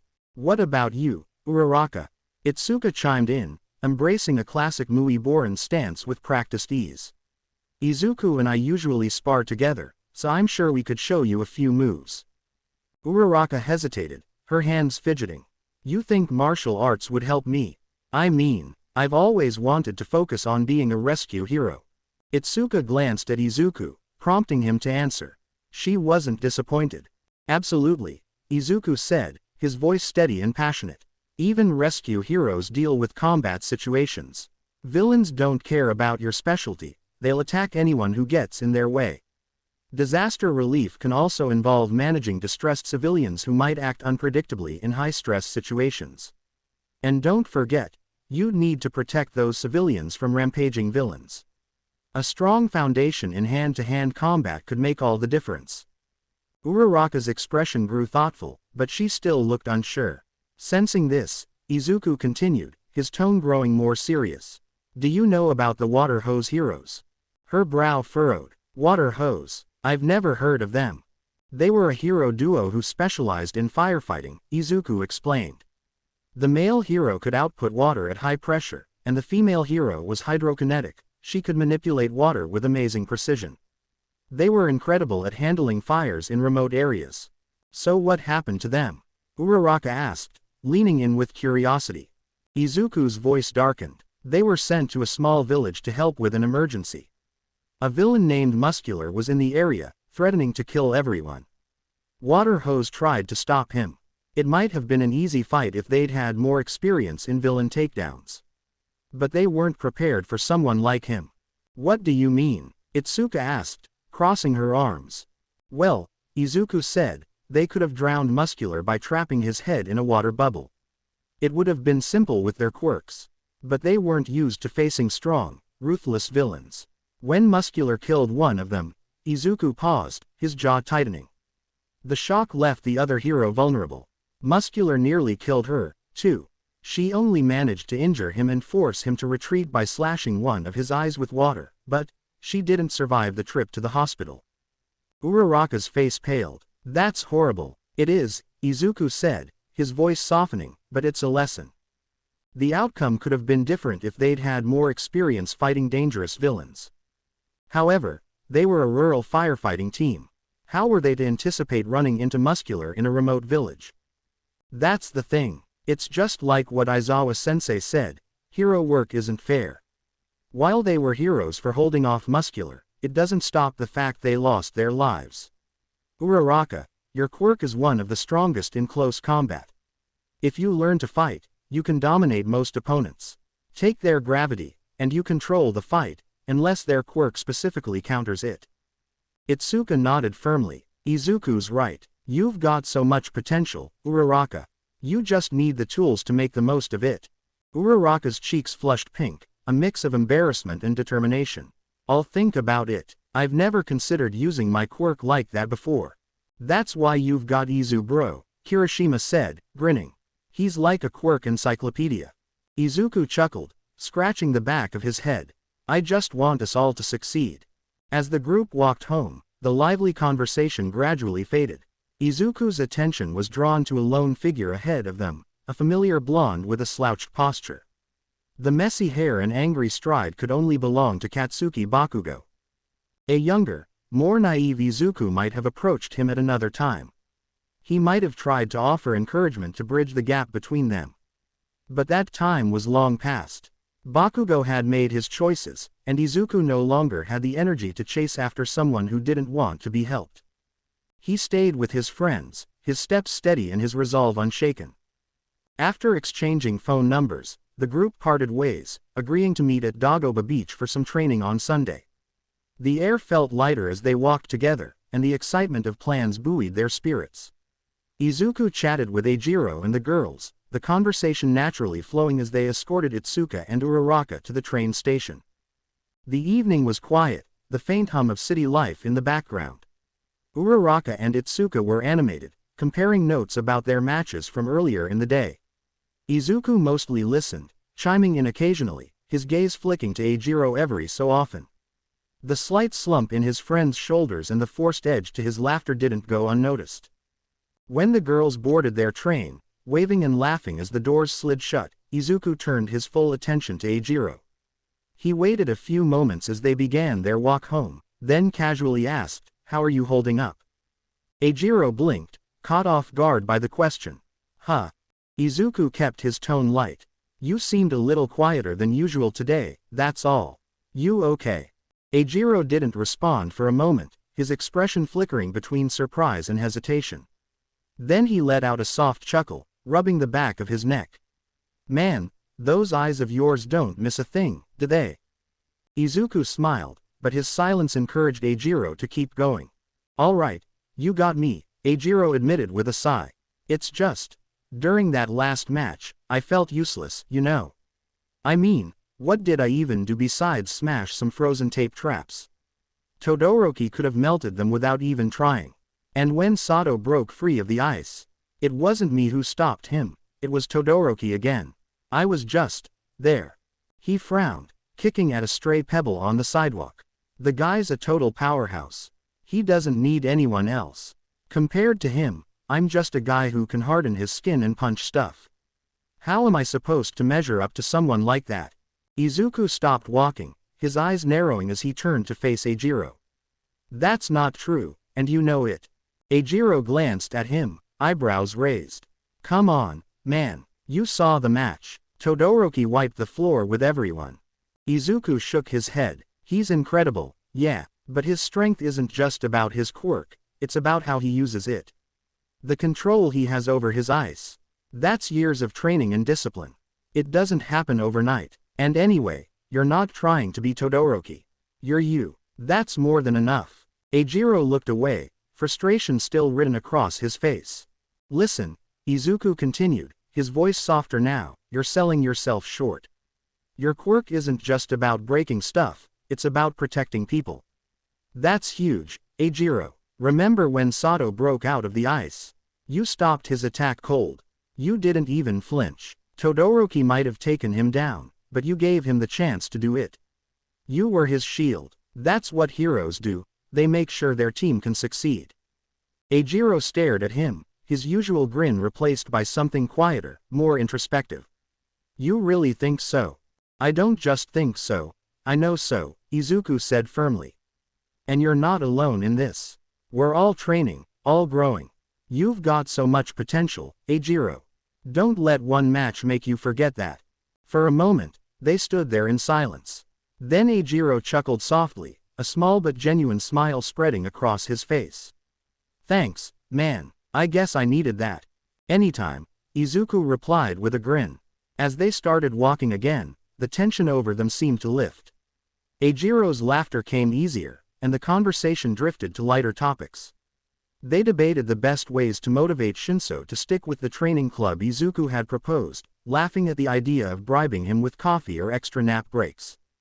When they reached their apartment, Eijiro returned to his usual self, cracking jokes and throwing playful jabs at Izuku.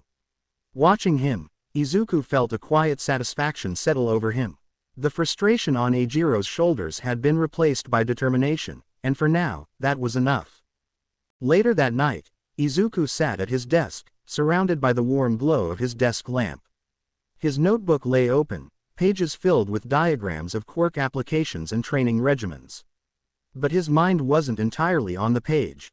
His conversation with Eijiro replayed in his head, alongside memories of his moments of self-doubt. It's easy to feel like you're not enough, he thought, tapping his pencil against the desk. But as long as we keep pushing forward, we'll get stronger. With a deep breath, Izuku put down the pencil and returned his attention to his notes. He had training to prepare for, and his friends were counting on him. The following day was pure chaos. Eijiro had slept in, and by the time Izuku returned from his morning run, his best friend was still sprawled across his futon, groaning at his alarm. What followed was a frantic struggle to get dressed, grab their bags, and bolt out the door, all while Eijiro bemoaned the injustice of mornings. "I can't believe I had to skip breakfast," Eijiro grumbled as they hurried toward the train station, his stomach audibly protesting.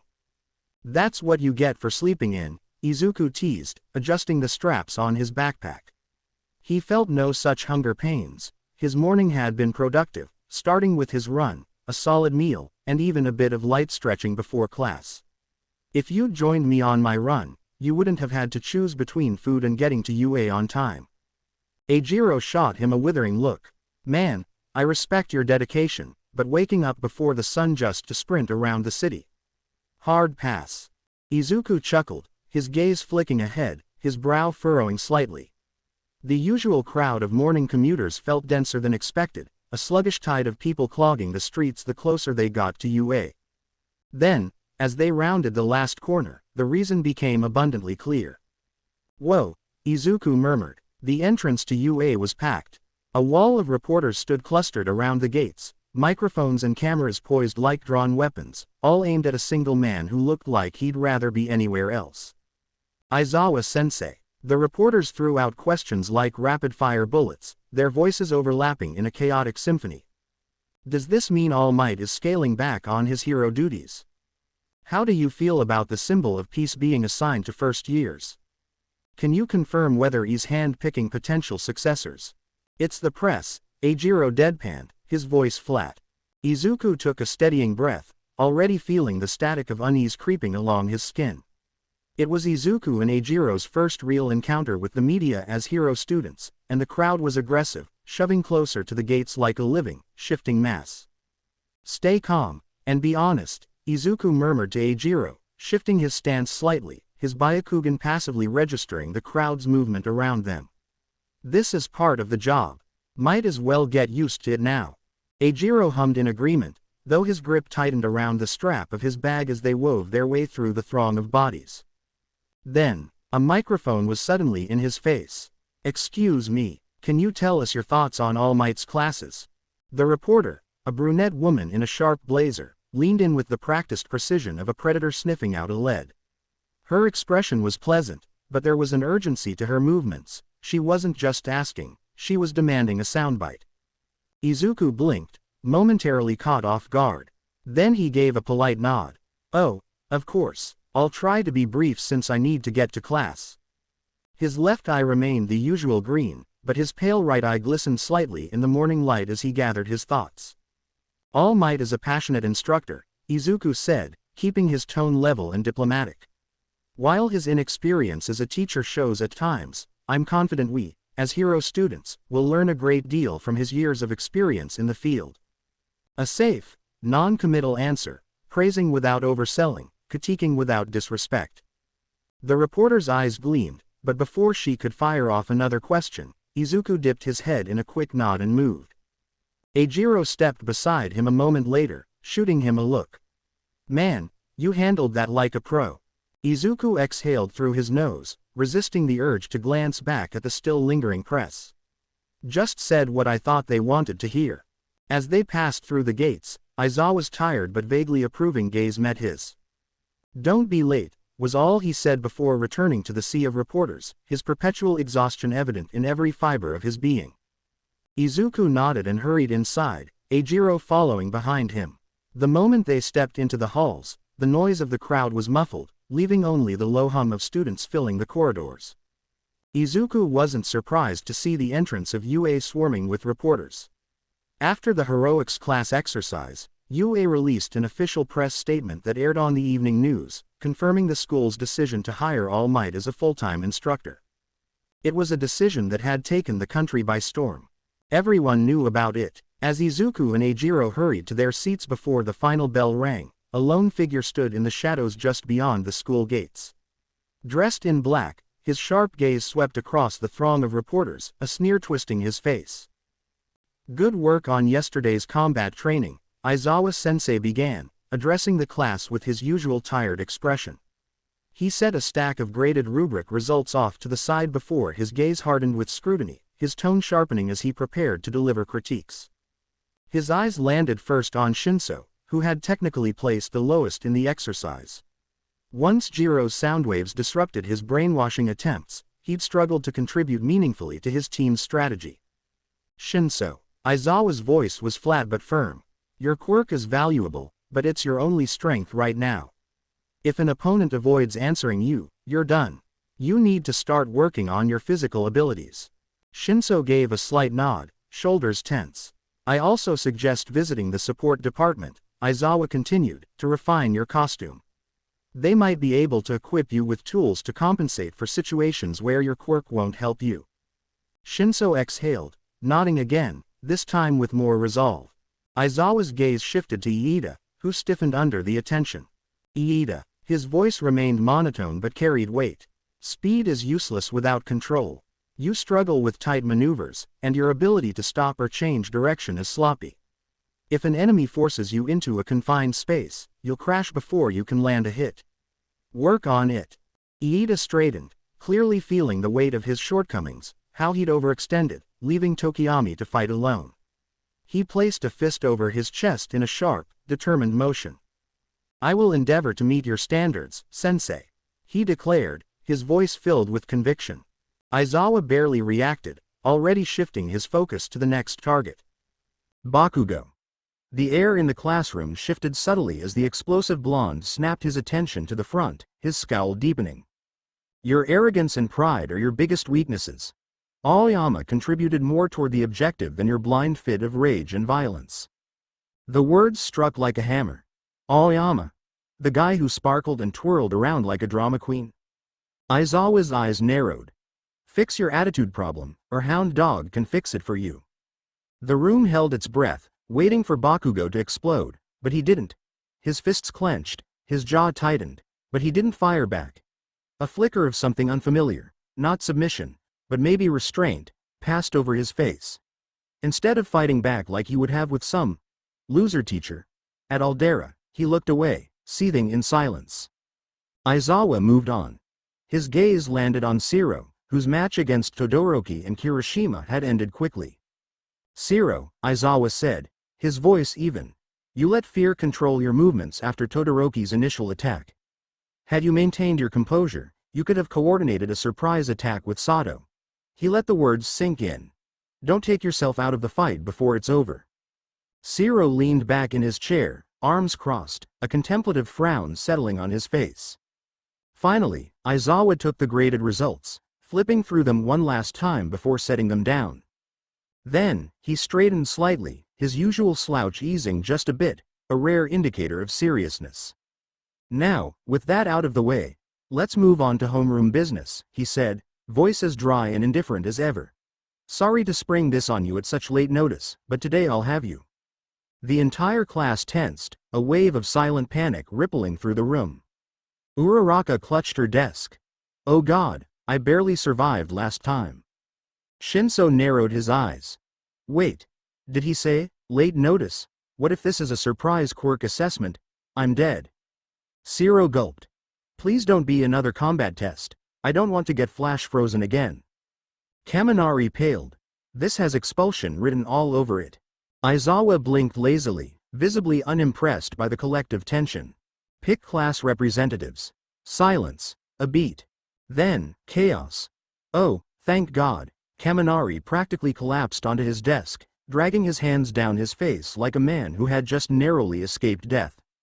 "Wait, that's it?" Shiro blurted, blinking in disbelief. "I'll be the leader." Mina cheered, practically exploding out of her seat, her infectious laughter filling the room. "Vote for me, and I promise extra fun during class activities." That, naturally, set off the rest of the class. "I'd be the flashiest leader." Aoyama struck a pose, twinkling dramatically. "Screw that. I'd be way better at it than any of you extras," Bakugo grumbled, leaning back in his chair with his arms crossed. Izuku couldn't help but smile at the chaos unfolding. In any other school, students would see the class representative position as a chore, another stack of responsibilities no one wanted. But this was UA, a hero school. Of course, everyone wanted to prove they could lead. The cacophony of voices was brought to a sudden halt. "Silence, please." Ida's voice boomed over the class, cutting through the noise like a sharp command. The class stilled, surprised by his sheer force of presence. For a brief moment, there was actual silence. Ida took the opportunity to step forward, his posture rigid and convictional. His face was serious, and his eyes burned with genuine passion. "The role of class representative is not to be taken lightly," he declared, his voice strong and unwavering. "It is a job that carries the serious responsibility of leading others. It's not just a title. It's a calling that requires the trust of those around you." The sheer force of his speech hung in the air. Ida looked like a man delivering an oath, his arm raised ramrod straight and trembling slightly from the sheer effort of holding it. It was commendable that he was still calling for an election despite clearly wanting the role himself. He believed in fairness, even when it meant sacrificing his ambitions. The class was momentarily puzzled, some exchanging glances at Ida's level of intensity. Still, he made a good point. If they were going to choose a class representative, shouldn't the one with the most votes also be the person they trusted most? Iida turned sharply, eyes burning with determination. "Aizawa-sensei. What do you think?" The entire class followed his gaze.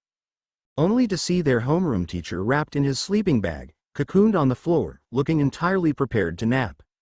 The silence stretched. "Sensei?" Iida tried again, his confidence wavering slightly.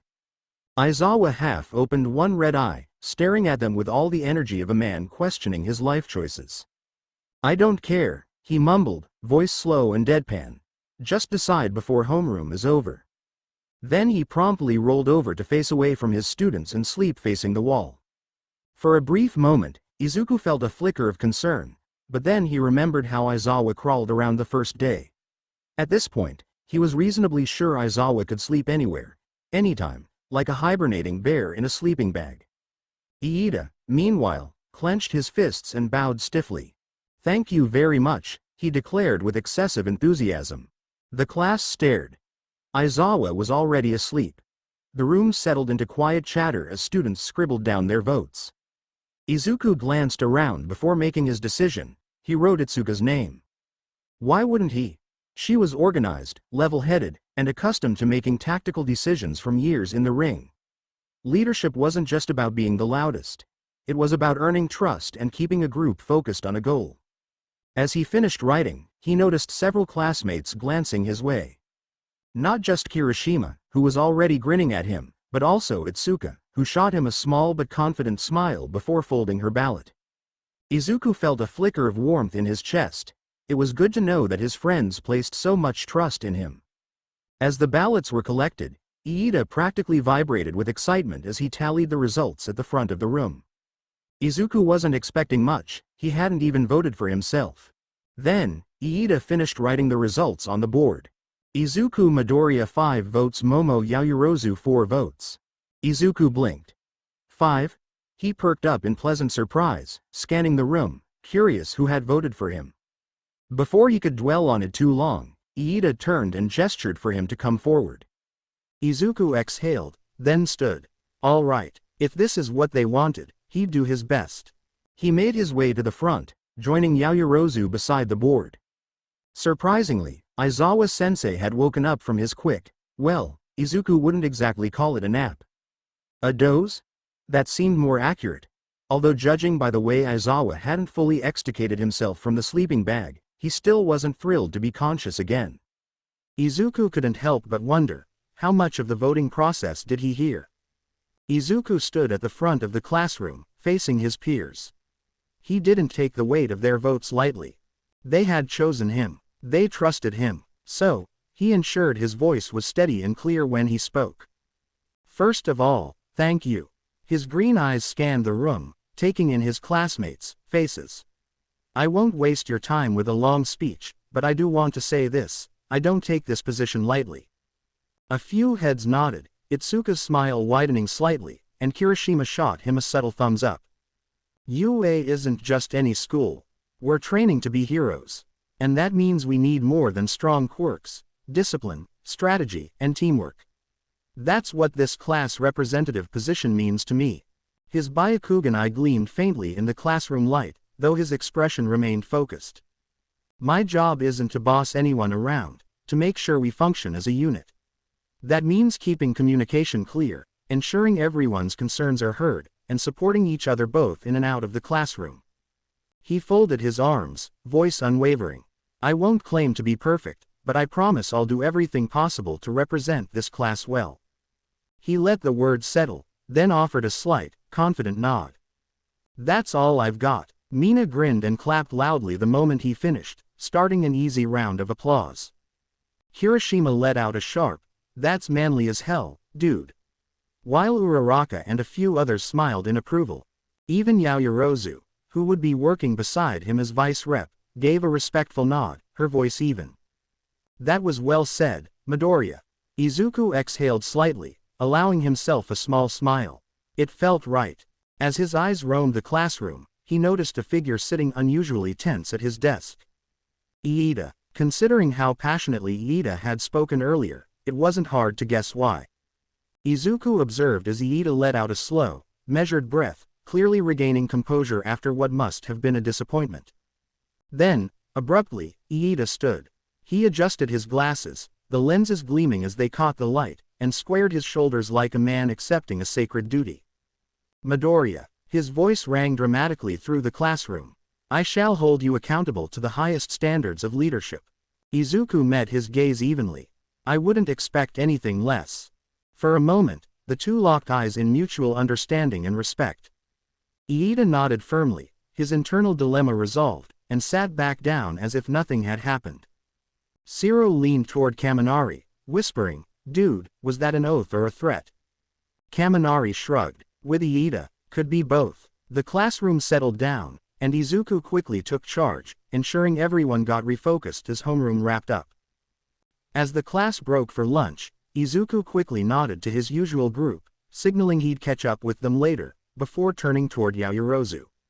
She had naturally gravitated toward her partner from the previous heroics exercise, Kota, and was now chatting with Asui, Hagakure, and Shoji. Izuku approached the small group, careful not to intrude. Hello, everyone, he greeted, his tone polite but relaxed. I was hoping you'd join my friends and me for lunch. The group paused, momentarily caught off guard by the sudden offer. Hagakure was the first to react. Ooh, an invitation from the class rep himself. Fancy. She waved a sleeve dramatically as if she were being invited to a royal banquet. Shoji, ever composed, gave a slight nod. That makes sense. A strong class functions best when it communicates openly. Asui blinked before offering a slow, ribbit. Sure, I don't mind. Even Kota, normally hesitant in social situations, gave a shy nod of approval. Yaoyorozu, meanwhile, had already pieced together Izuku's intent. Thank you, Midoriya, I'd like that. Is everyone else fine with it as well? She asked, her gaze sweeping across the group. With no objections, Izuku gestured for them to follow, leading them toward the cafeteria.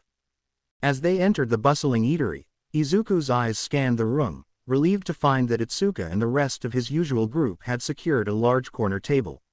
Plenty of space. Perfect. As they moved toward their seats, he couldn't help but notice the occasional hushed whispers from students nearby. That's the new class rep, right? Guess 1A's full of surprises. Rumors sure traveled fast. He shook off the murmurs, focusing instead on lunch. Most of them went to grab their food, though he noticed Yaoyorozu had brought an especially large-looking lunchbox. Izuku opted for the tonkatsu curry and rice, hoping this meal would be as good as the cold soba he'd had the day before. Once everyone settled at the table, Mina shifted her tray aside to make room for Izuku beside Itsuka. He shot her a grateful smile before immediately digging into his meal, his ears tuned to the conversation. Mina stretched her arms overhead, flashing a cheeky grin. Wow, it's only been a few days, and already you guys are making things official. Class rep and vice rep, huh? Gotta admit it's kinda weird seeing you two in charge. Is it that strange? Yaoyorozu asked, raising an eyebrow as she neatly placed her utensils beside her tray. Izuku, however, blinked in surprise. He was sure there had been food on that tray a moment before. Wait, when did she even eat? Her tray was spotless, like the food had disappeared when she sat down. Had he been that distracted? Leadership is about responsibility, not popularity, Yaoyorozu added matter-of-factly, using a napkin to dry her lips. Mina laughed. Oh, don't get me wrong. I think you two fit the roles. It's just, I dunno, Class 1A feels so competitive that I was expecting a bloodbath for the position. Eijiro chuckled, leaning forward with his arms crossed. Nah, it makes sense. We don't need someone barking orders at us, we need people who care about improving things. He shot Izuku a thumbs up. Man, you're always helping people, so it makes sense. Yaoyorozu, too, she's the smartest person in the class. Yaoyorozu pressed her lips together in a pleased smile. That's kind of you to say. However, Midoriya deserves just as much recognition for his strategic mind. His insights during the last training exercise have been invaluable. Izuku froze mid-bite. Wait, was I mutterstorming again during the last heroics exercise? His stomach dropped as a horrible realization settled in. Damn it, why didn't anyone tell me? Keeping his face as neutral as possible, he rubbed the back of his neck, laughing awkwardly. Shinso, quietly listening, finally let out a low sigh, setting down his drink before giving Izuku a pointed look. All right, Midoriya, spill it. What's your game plan? Izuku blinked. Game plan. Shinso gestured vaguely. You didn't run for class rep but still got the votes. Now that you have the job, what's your first move? You don't strike me as the type just to sit back and do nothing with the position. The group quieted slightly, all eyes shifting toward Izuku and Yaoyorozu, awaiting their answer. Izuku took a breath before sitting up straighter, knowing that he had to set expectations early if he wanted to lead well. Well, I don't want this to just be about relaying messages between teachers and students. We should use our positions to set up initiatives that help us improve. Yaoyorozu nodded, intrigued. Do you have something in mind already? Izuku glanced at Itsuka before continuing. Itsuka and I were talking about starting a body improvement club, something open to anyone who wants to develop physical abilities that their quirk doesn't naturally enhance. Many of our classmates are already strong, but heroes don't always win just by quirks alone. Admittedly, we originally considered it an off-campus activity on the weekends, but we'll need to rethink that structure if we extend it to the whole class. Eijiro perked up at that, his expression immediately lighting up. Oh yeah, you mentioned that yesterday. Shinso and I agreed to it, but we didn't set a time besides mentioning Sunday. Mina leaned forward, resting her chin on her hand. I dunno, Midori, sounds kinda like extra gym class. I figured I'd left those behind in middle school, she teased. What's the difference? Itsuka grinned, crossing her arms. While it's good that our heroics class keeps us active, some may need time outside the classroom to work on physical improvement. Many people performed well in the quirk apprehension test but didn't have quirks that were directly beneficial for any of the events. They still scored well just by being physically fit. We were also thinking of teaching some basic martial arts and self-defense during the club. She turned toward Izuku and continued, Izu, I wanted to talk to you about this. You should let me take the lead on organizing the club. Izuku blinked, surprised. You sure? Of course, Itsuka said, smiling. You're already going to have your hands full with class rep duties, plus you're helping out with training on your own time. Let me handle the logistics. You can still help out, but this way, it won't add too much to your plate. Izuku hesitated for only a moment before nodding in appreciation. That would help a lot. Thanks, Itsuka. Yaoyorozu had just finished sipping her tea, a tea that made Izuku do a double take, considering he hadn't even noticed her pull it out. When she set her cup down, her expression composed yet thoughtful. On that note, I'd like to introduce something of my own, she began. The others turned to her, curiosity piqued. While our class is excelling in practical heroics, I've noticed that some of our classmates are struggling in academic subjects, she continued. UA's curriculum is incredibly rigorous, and if we want to be the best heroes, we must be well-rounded. That's why I'd like to start a study group for those who need extra help. There was a brief pause as the idea settled in. Shinso, who had been casually stirring his rice with his chopsticks, snorted. I dunno, Yaoyorozu, you say, study group, but this is starting to sound like extra school. Yaoyorozu gave him a patient smile. If that's how you view it, then think of it as training for your mind. Strategy, battlefield awareness, and crisis management all require sharp thinking. Izuku nodded in agreement. She's got a point. Intelligence is just as important as physical ability in hero work. Itsuka, resting her elbow on the table, smirked. Well, I can't argue against getting better grades, but do you already have a plan for how the group would be structured? Yaoyorozu folded her hands together neatly. Ideally, I'd like to hold study sessions at least twice a week, focusing on subjects students struggle with the most. I'll provide materials, practice exams, and guided explanations for difficult concepts. Mina grimaced slightly. That all sounds incredibly structured. Hagakure laughed. That's just how Yaoyorozu is, though. She's organized down to a science. Yaoyorozu took the comment as a compliment, nodding. That's why I'd like some assistance. Midoriya, you seem to be ahead in most of our subjects. Would you be willing to help tutor as well? Izuku nodded without hesitation. Of course. If we coordinate, we could cover more ground and help more people. Math and science are my biggest strengths, but I understand all the other material just fine. The idea was solidifying, with more people starting to nod in approval. Then, the sound of a chair scraping against the floor broke through the conversation. The group turned just in time to see Iida scooting over from a nearby table, tray in hand. His movements were deliberate and purposeful. Mina grinned, leaning toward Itsuka. Oh, here we go. Iida placed his tray down and straightened his glasses, his expression serious and determined. Yaoyorozu, Midoriya, I could not help but overhear your discussion. Shinso muttered, of course you couldn't. Iida ignored him, adjusting his posture like he was about to make a formal speech. I fully support this initiative. Academic excellence is the foundation of any well-rounded hero, and as students of UA, we must strive for nothing less than perfection. He clasped his hands together. This is why I am volunteering to assist in this study group. Yaoyorozu looked genuinely pleased. That would be excellent, Iida. Your knowledge of regulations and hero law would be a valuable resource. Izuku grinned. With the three of us helping, we'll have a good balance of different subjects covered. Iida nodded, clearly energized by the discussion. In that case, I believe it would be beneficial to create a structured schedule. To optimize efficiency, we should establish designated times, locations, and materials. Mina groaned, slumping forward dramatically. You guys are making this sound like we're running a business. Yaoyorozu, unfazed, simply smiled. That's because a well-organized system is essential to success. Itsuka grinned, nudging Shinso with her elbow. Bet you're real glad you signed up for 1A, huh? Shinso, without missing a beat, replied, yeah, this is exactly what I dreamed of. The sarcasm wasn't lost on anyone. Well, if we're being official, we should think about who we should have as a treasurer and secretary.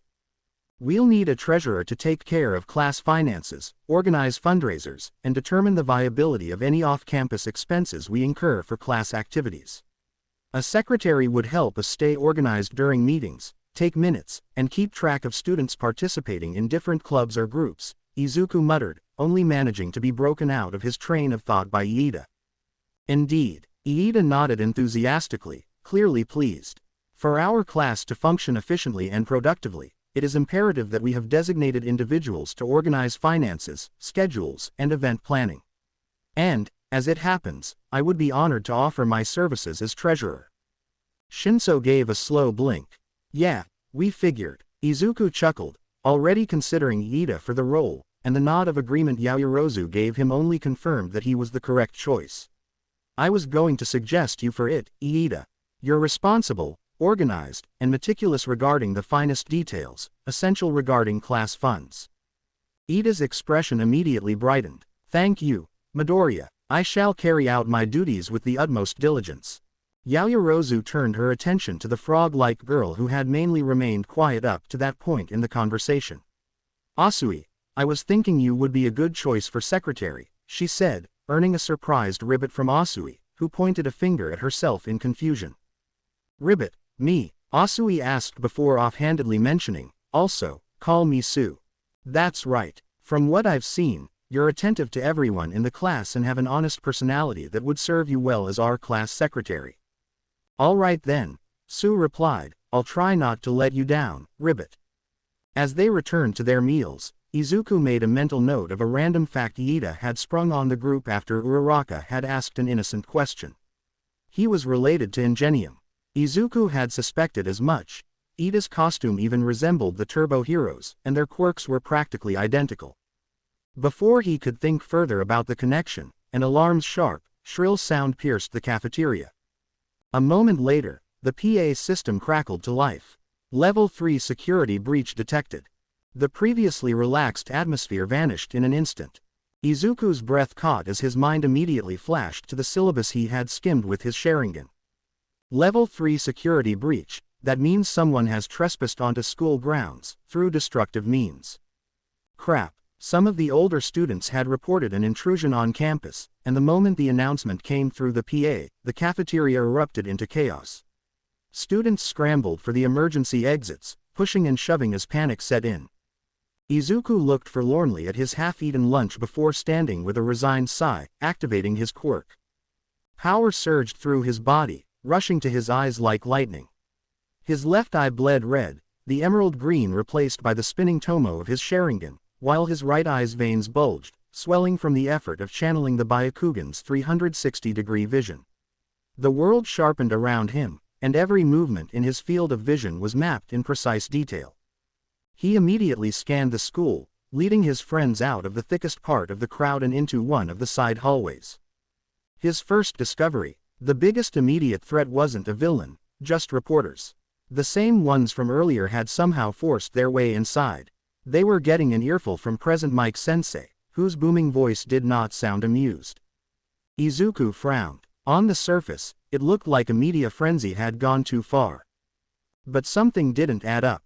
No way would a group of reporters risk their reputations by destroying school property.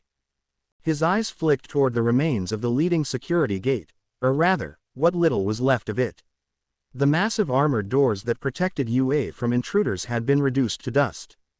That's not normal. That's not cameras or press badges, that's power.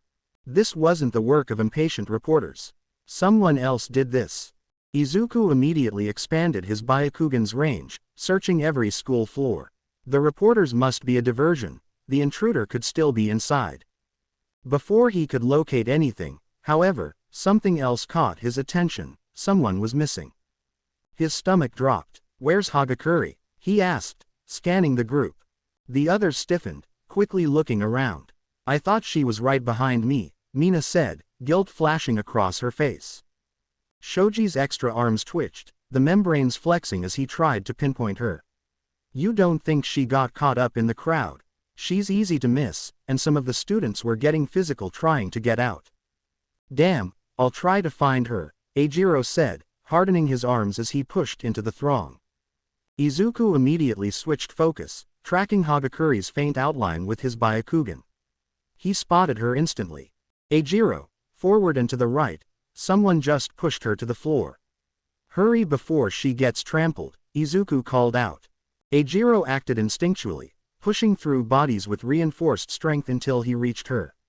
Izuku breathed a breath of relief as he saw his friend pull Hagakure upright, shielding her from the chaotic rush of students. Izuku's lips pressed into a thin line as he turned back toward the panicked crowd.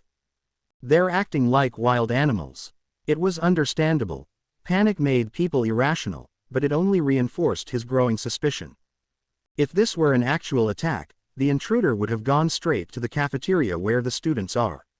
But they didn't. That means their target isn't us, it's something else. His gaze snapped to Yaoyorozu. Make a megaphone, Or just a cone, 2 of them? Have Iida helped you calm the crowd?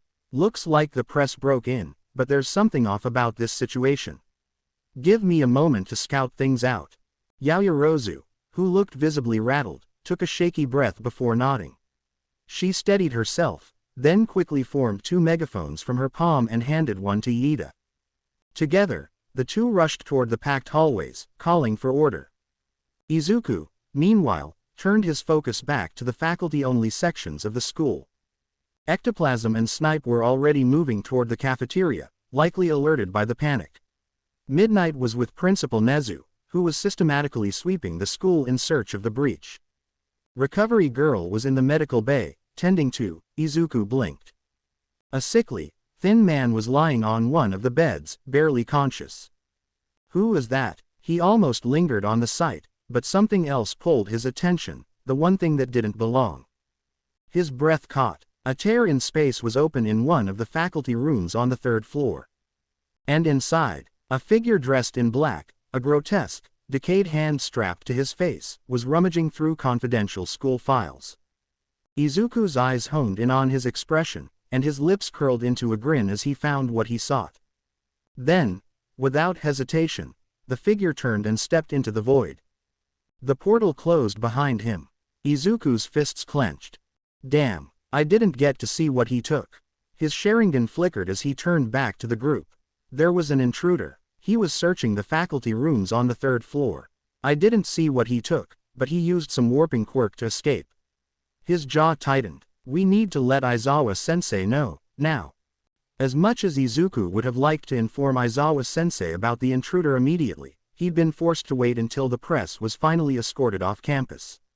By then, the lunch hour was over, and it looked like heroics would be running late to make up for lost time. Rather than returning to class immediately, Izuku volunteered to stay behind and deliver his findings to Aizawa. He had every confidence that Yaoyorozu could keep things under control while he intercepted the pro-heroes and delivered what could very well be crucial information. Aizawa and Principal Nezu were still inspecting the destroyed barrier, so Izuku rushed over to them immediately. Aizawa-sensei, Principal Nezu, Izuku called out. Both pro-heroes turned at his approach. Aizawa's sharp gaze flicked over him, clearly displeased. Midoriya, shouldn't you be in class? Aizawa questioned, his voice carrying that flat, no-nonsense tone that made students instantly straighten up. Before Izuku could explain himself, Nezu chuckled, far too smug for comfort. Now, Aizawa, no need to be so harsh. Haven't you figured it out? Midoriya found our culprit with those eyes of his. Aizawa's posture stiffened slightly, his gaze turned severe as he shifted his full attention onto Izuku. What did you see, Midoriya? There was a change in his tone now. It wasn't the apathetic grumbling of a tired homeroom teacher, it was sharp, commanding. Professional. Izuku stood a little straighter. So this is how he is on the job. The contrast from Aizawa's classroom demeanor was stark, but it made sense. The man wasn't just a teacher, he was a pro-hero. He took a steadying breath before speaking. Yes, I activated my quirk when the level 3 security breach was announced, Izuku began, keeping his words clear and precise. At first, I assumed it was just the reporters causing problems, but then I noticed the state of the barrier. It wasn't just broken, it was disintegrated. That didn't align with what the press would be capable of. Aizawa's eyes narrowed. So you started searching. Izuku nodded. Since the students in the cafeteria were fine, I focused on the faculty-only areas. On the 3rd floor, I found a villain, a male dressed entirely in black. He had these decayed hands all over his body, one even covered his face like a mask. He was searching through something, faculty files, I think. Nezu's expression hadn't changed, but his beady eyes showed a gleam of interest. What else? Aizawa prompted. Izuku exhaled. He took something, a piece of paper. I couldn't get a good look before he warped away. The quirk he used to escape, it wasn't teleportation. It was some kind of warping portal. That got a reaction. Aizawa's frown deepened. Nezu's claws tapped rhythmically against his paw. Aizawa, Nezu finally spoke, perhaps you should take Midoriya to one of the faculty rooms. Have Midnight assist with a sketch based on his description. I'll wait here until Power Loader arrives to begin repairs. Aizawa gave a short nod before turning back to Izuku. Come with me. Before following, Izuku was surprised to find Nezu smiling up at him. Well done, Midoriya, the principal said lightly. Please continue assisting us while we investigate what happened. Izuku swallowed, nodding quickly before following Aizawa back toward the school. Nezu remained behind, still watching the wreckage of the destroyed barrier. Such a conundrum. He'd never heard of a villain matching Midoriya's description. And that meant, whoever they weren't part of the usual crowd. A new player had stepped onto the board. Nezu's eyes gleamed. He couldn't wait to begin his own detective work. Izuku's conversation with Aizawa and Kayama-sensei was quicker than he expected. Midnight had managed to sketch an accurate depiction of the intruder in just 10 minutes. Her efficiency was almost unsettling. The ease with which she had translated Izuku's descriptions into a lifelike image made him wonder how often she'd done this before. With his part done, Izuku was sent back to class, walking alongside Aizawa-sensei. The silence between them stretched. Aizawa didn't seem bothered by it, but for Izuku, the quiet was anything but comfortable. His thoughts whirled with everything he'd seen: the disintegrated security gate, the villain in black, the document being taken. There were too many questions, and he couldn't just let them sit. Sensei, Izuku started, glancing up at the pro, does this type of security breach happen often? Aizawa didn't break stride, but he did give Izuku a contemplative look, or at least, Izuku thought it was contemplative. It was hard to tell with the scarf obscuring most of his face. Eventually, Aizawa muttered a response. We haven't had a villain attempt to break into UA in a while. Before my time. He paused, voice lowering slightly. That's what makes this situation concerning. Izuku frowned. He'd figured as much. UA was the alma mater of All Might, after all. A villain would have to be exceptionally bold to try and infiltrate the school.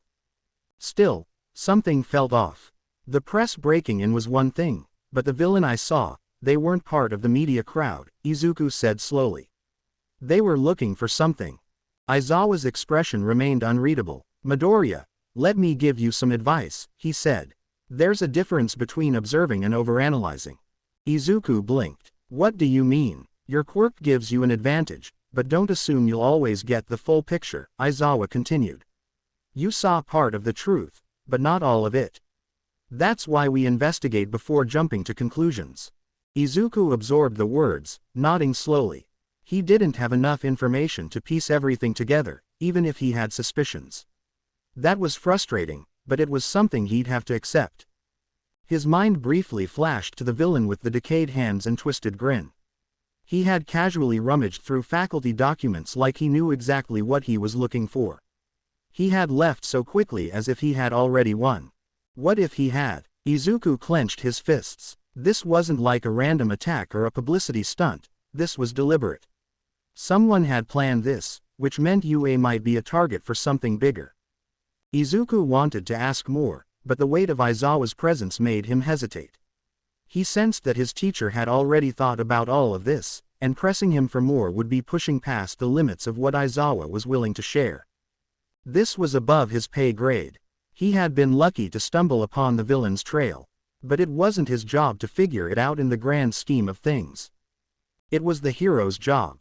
All he could do for now was prepare for whatever was coming next. When Izuku and Aizawa reached the classroom, the atmosphere was lively with chatter. Conversations buzzed across the room, overlapping in excited bursts, each voice trying to outpace the others.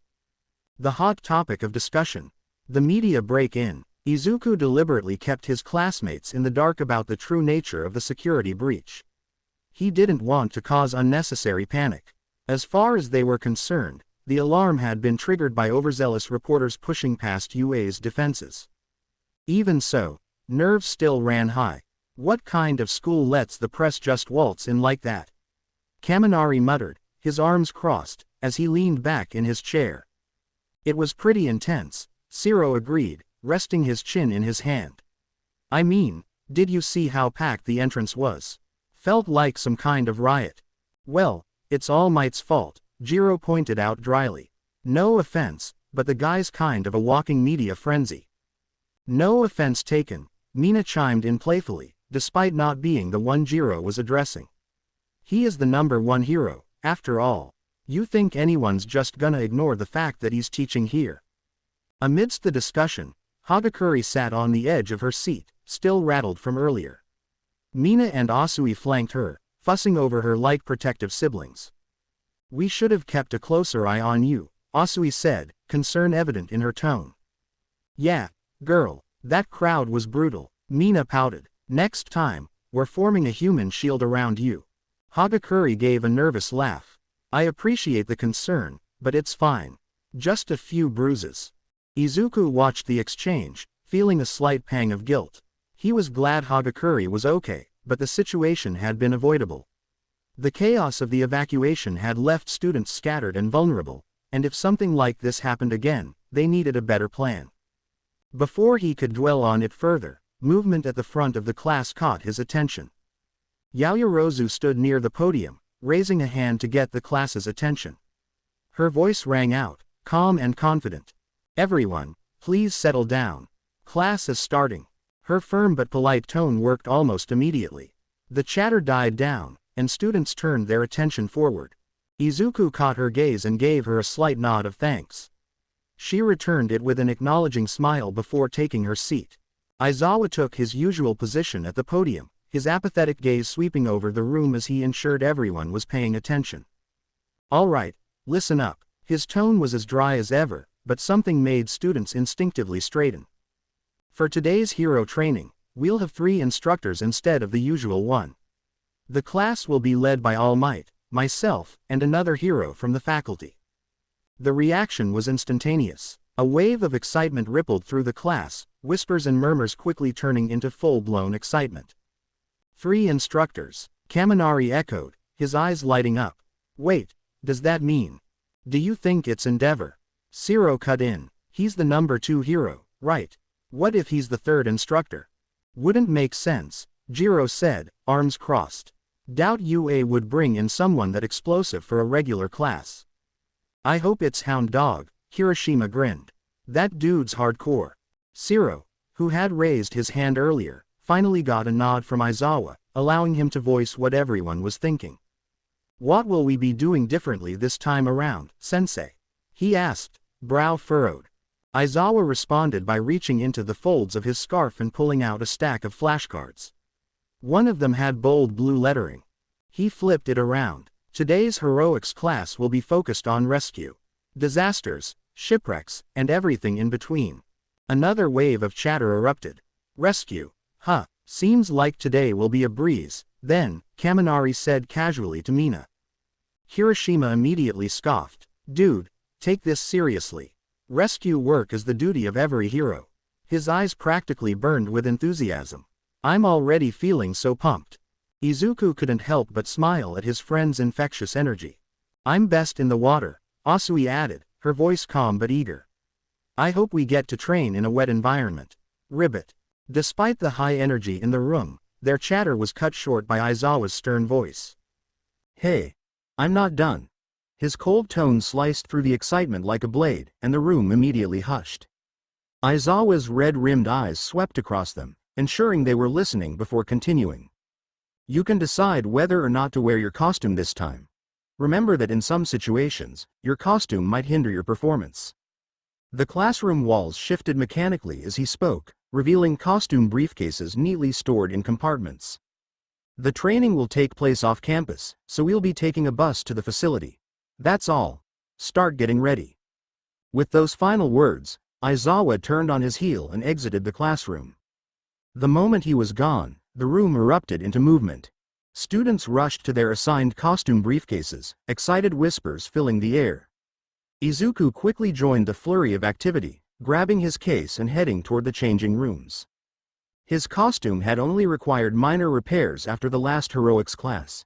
His armor plating held up well, and most of the damage had been cosmetic. Still, there was a small note attached to the case. The adhesive grenade attachment you requested is still pending approval. To gain clearance, you must attend an explosives handling seminar after class. That made sense.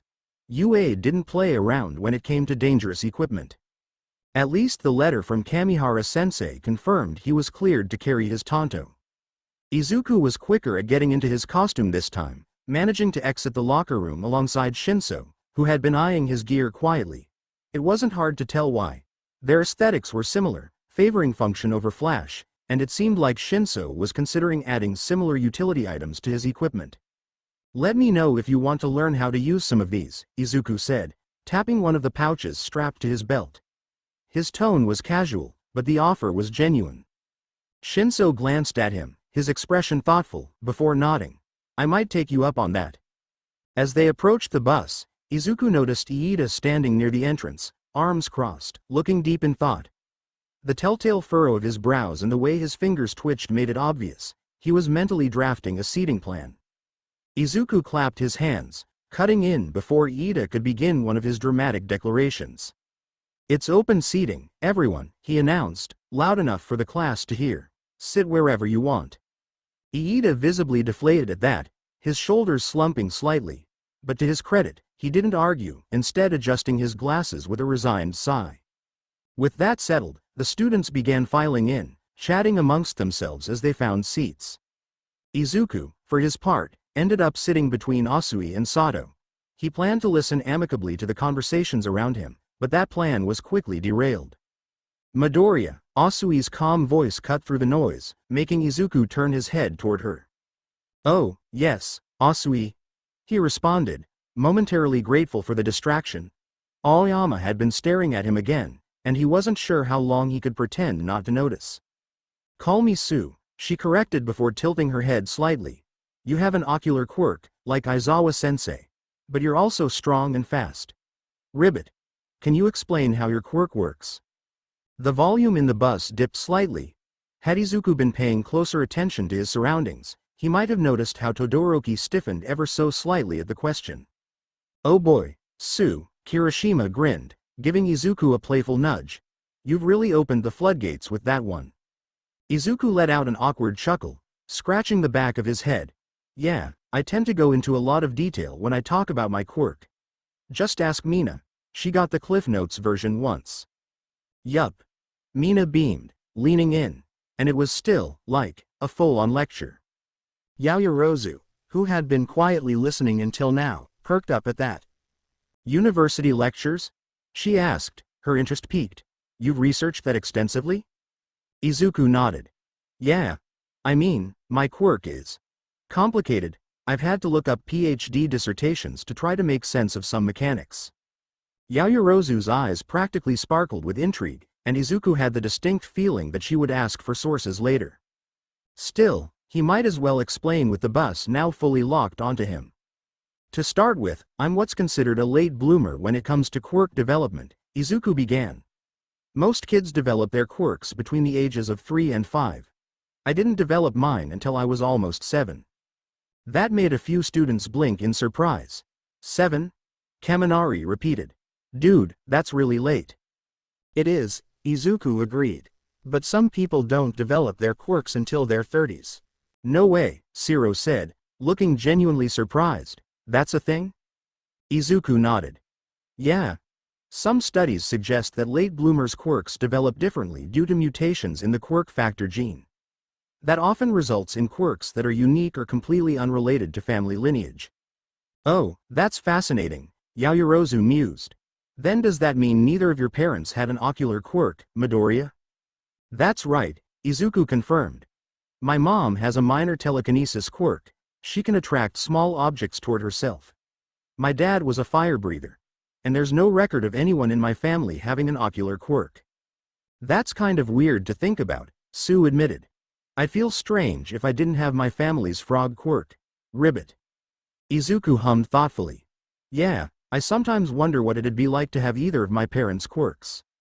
Then, with a focused breath, he activated his quirk.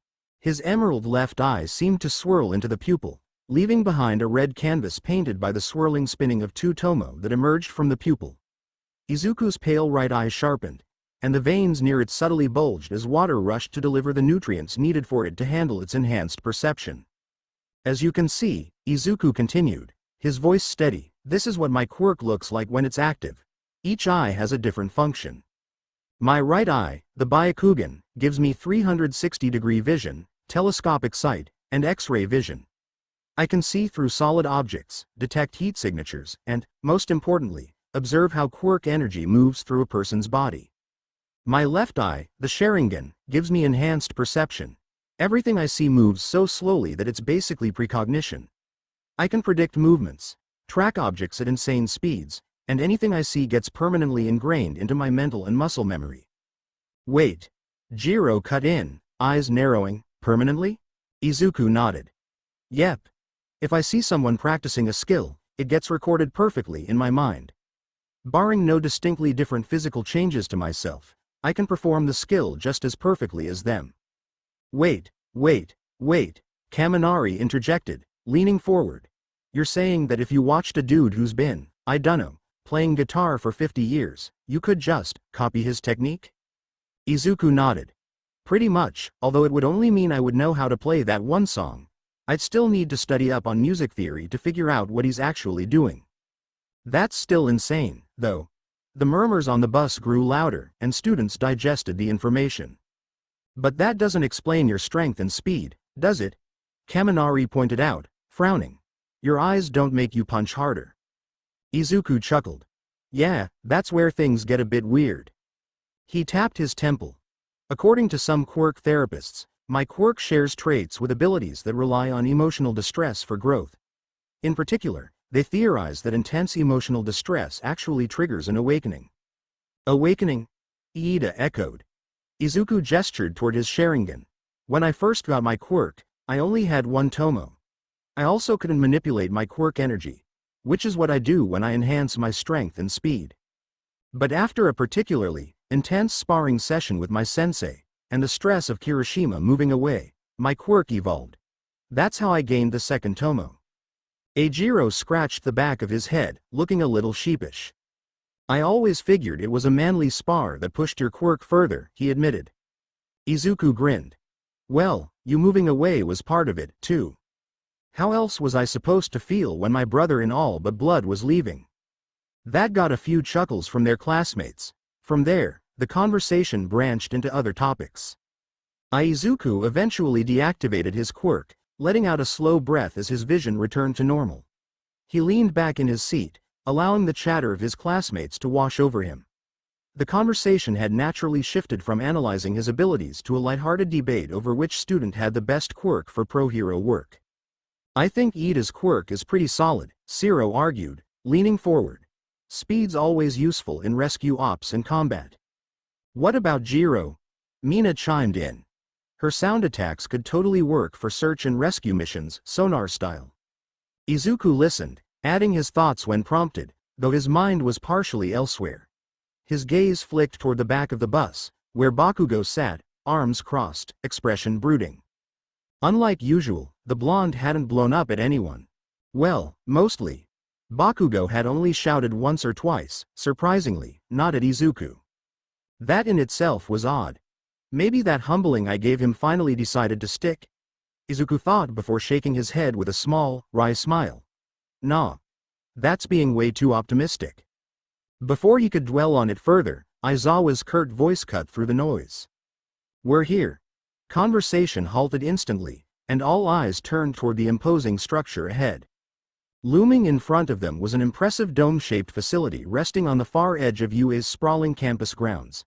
It was massive, easily rivaling some of the largest stadiums in the country, its sleek metallic surface gleaming under the midday sun. The structure's curved architecture, reinforced with thick support beams and layered plating, gave it an almost futuristic feel, a testament to UA's cutting-edge training facilities for its students. The bus rumbled to a slow stop, the engine humming as Izuku's gaze flickered toward the main gateway. A towering set of double doors stood at the entrance, bold letters emblazoned across the top. Unforeseen simulation joint.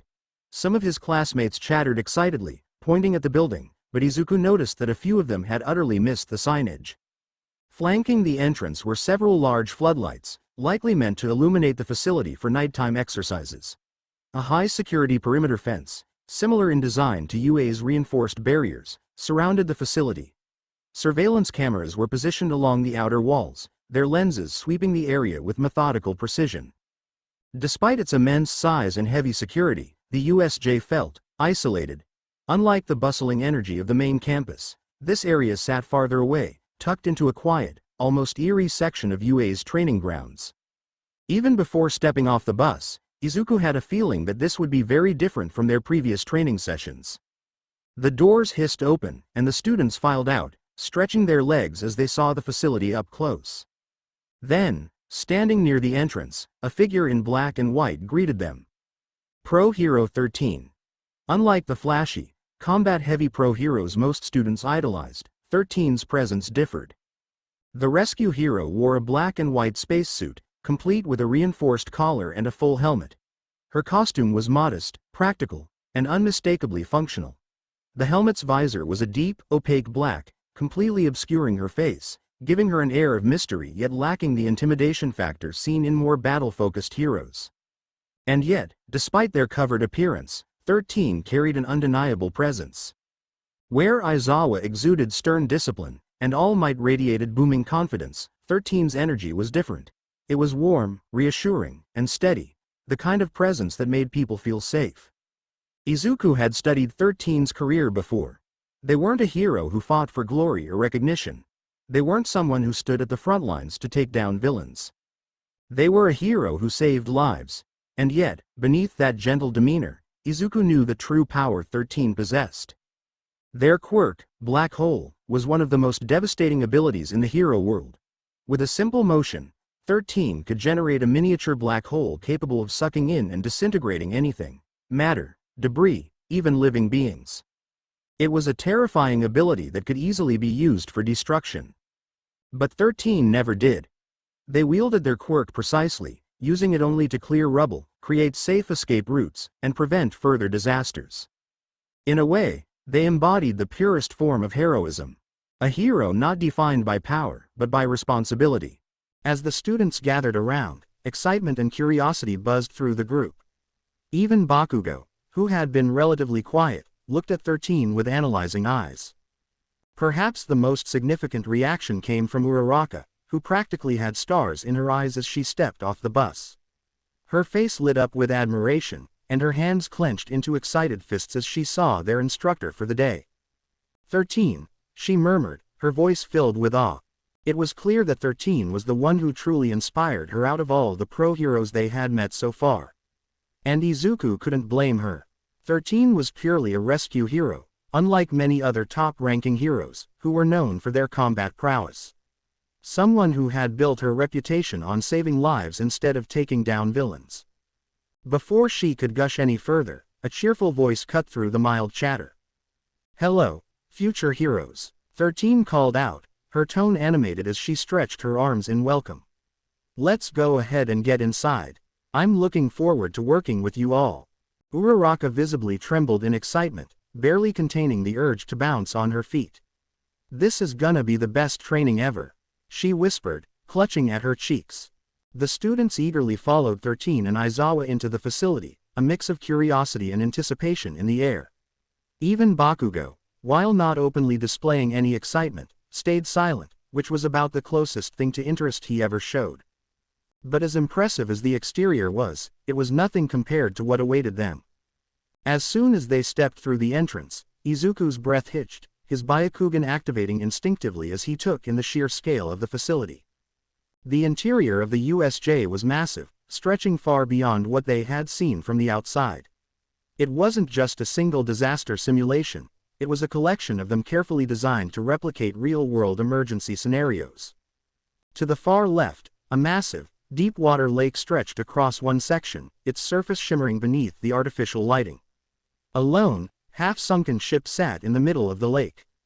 Chlorine scent lingered in the air, suggesting the water was specially treated for prolonged training sessions. Floating platforms and overturned boats bobbed near the edge, indicating that this area was meant for flood rescues or shipwreck scenarios. Next to it, a charred, burning cityscape roared with controlled flames, the fire raging safely within its containment field.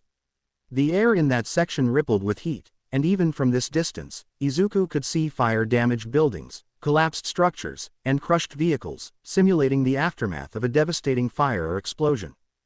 Further in, a mountainous terrain loomed, filled with jagged cliffs, rocky slopes, and unstable ledges that looked dangerously real. This area would undoubtedly test their ability to navigate treacherous landscapes, likely simulating earthquake aftermaths or landslides. Other sections of the USJ contained additional hazards, tornado wreckage zones, landslide simulations, and blizzard conditions, each meticulously crafted to put them in the shoes of rescue professionals. At the center was a pavilion where all the paths to the different facilities met. This pavilion was a central point around which the disaster training facilities seemed to border. The entrance to the USJ was an observational platform, allowing visitors to get a good view of most of the facilities. Izuku exhaled slowly, a mixture of excitement and apprehension curling in his chest. Based on the gasps of amazement from his classmates, Izuku figured they were just as impressed by the facilities as he was. Even students who typically kept their cool, like Todoroki or Shoji, were looking around with genuine intrigue. The sheer scale and variety of the training grounds were unlike anything they had ever seen before. Shipwrecks, landslides, fires, windstorms, and more. 13 announced proudly, stretching out her arms in a grand gesture toward the facility. The excitement in her voice was palpable as she motioned toward each simulated disaster. It's a training ground that I designed to cover all kinds of accident and disaster scenarios. I call it the Unforeseen Simulation Joint, or USJ for short. Not to be mistaken for Universal Studios Japan. A few students chuckled at the joke, while others remained too in awe of the facility to respond. Despite 13's enthusiasm, Aizawa-sensei remained as unimpressed as ever. He strolled forward, hands stuffed in his pockets, and shot the rescue hero a pointed look. 13, he said, his gravelly voice cutting through the air, "Where's All Might? He was supposed to meet us here." At that, 13 leaned in, lowering her voice so only Aizawa could hear. Izuku strained his ears, but without his Byakugan active, he couldn't read her lips to make out the words. However, his sharp gaze didn't miss how 13 subtly lifted 3 fingers in response. 3 fingers? Izuku narrowed his eyes slightly. What does that mean? Aizawa sighed heavily, rubbing his head before shrugging in resignation. It can't be helped, he muttered. Let's go ahead and start. Seizing the cue, 13 straightened up, her enthusiasm unshaken despite Aizawa's usual sour mood. Before we begin, there's something important I need to talk to you all about, she said, instantly regaining the class's attention. Though her voice remained light, her words had a new weight, an underlying seriousness that hadn't been there before. She let the silence settle for a moment before speaking again. Everyone, I'm sure you all know my quirk, Black Hole. At that, Uraraka practically vibrated with excitement, nodding eagerly. Of course. You've saved so many people with it, she chirped, her admiration for the rescue hero shining through. 13 gave a slight nod, but instead of matching Uraraka's energy, her tone darkened. Yes, but you should never forget that my quirk is also a power that can kill, very, very easily, 13 replied. Looking across the gathered students, she added, I wager some of you have that capability as well. The air in the room changed instantly. The light atmosphere from before vanished, replaced with a sudden, unsettling tension. Several students shifted uneasily while others outright tensed at the bluntness of her words. Izuku felt his stomach tighten slightly. Yeah, no kidding. That was putting it lightly. Almost everyone in their class had a quirk that could kill someone, either accidentally or intentionally.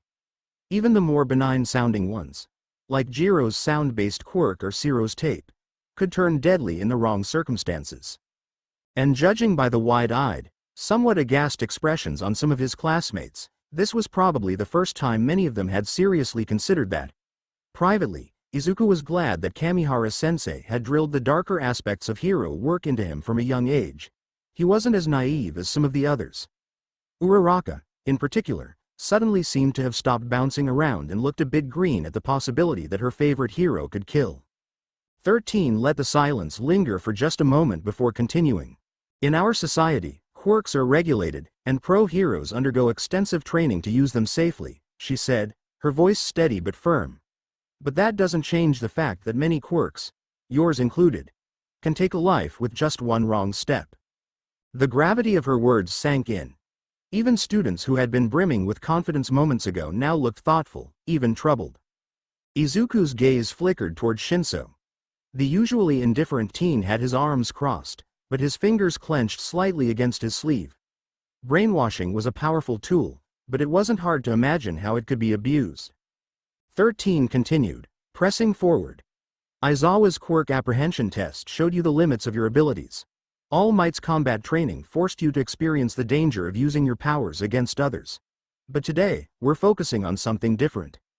She spread her arms as if embracing the entire facility. This training isn't about overcoming opponents, it's about saving lives.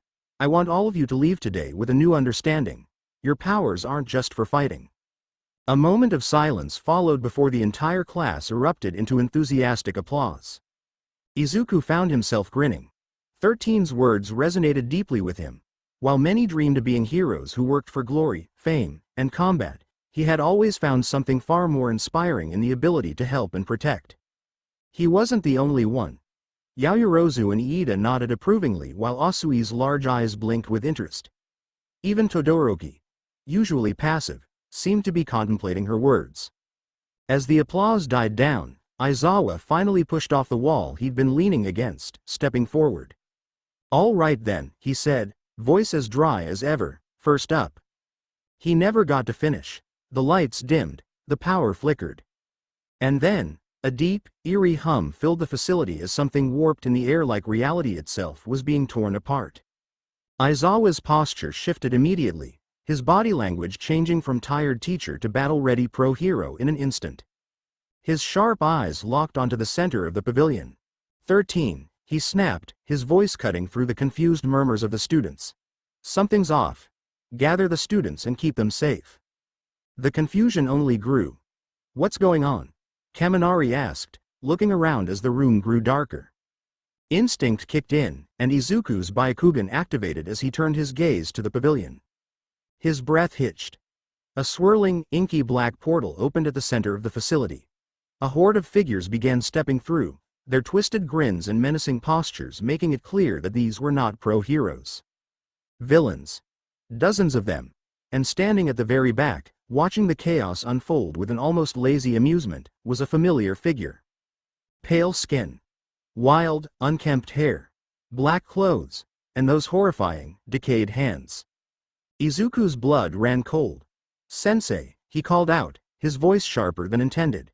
"That's the intruder." Aizawa didn't even hesitate. He gave a single, sharp nod, and unspoken confirmation that this was no longer just a lesson. This was a real battle, and the enemy had already made their move. Izuku tensed, every instinct screaming at him as the void of wrongness coalesced into a humanoid form. Even before his Byakugan fully processed the twisting, warped reality around them, he could feel it. Something was fundamentally unnatural about these two. The moment his vision adjusted, his stomach clenched. Through his Byakugan, the flow of quirk energy had always followed a natural rhythm, bright, branching pathways coursing through the body, glowing in various shades of blue. Mutant quirks, though more complex, still adhered to this fundamental truth of quirk biology. Their bodies, despite their physical differences, still looked human through his vision. But these two were different. The mist villain was a sickly, pulsating mass of unnatural energy. His pathways weren't blue at all, but a shifting, volatile mess of dark purple. The core of his energy wasn't spread throughout a body like a normal person's. It was coiled around his neck, almost as if that bracer-like armor was the only thing keeping him physically tethered to reality.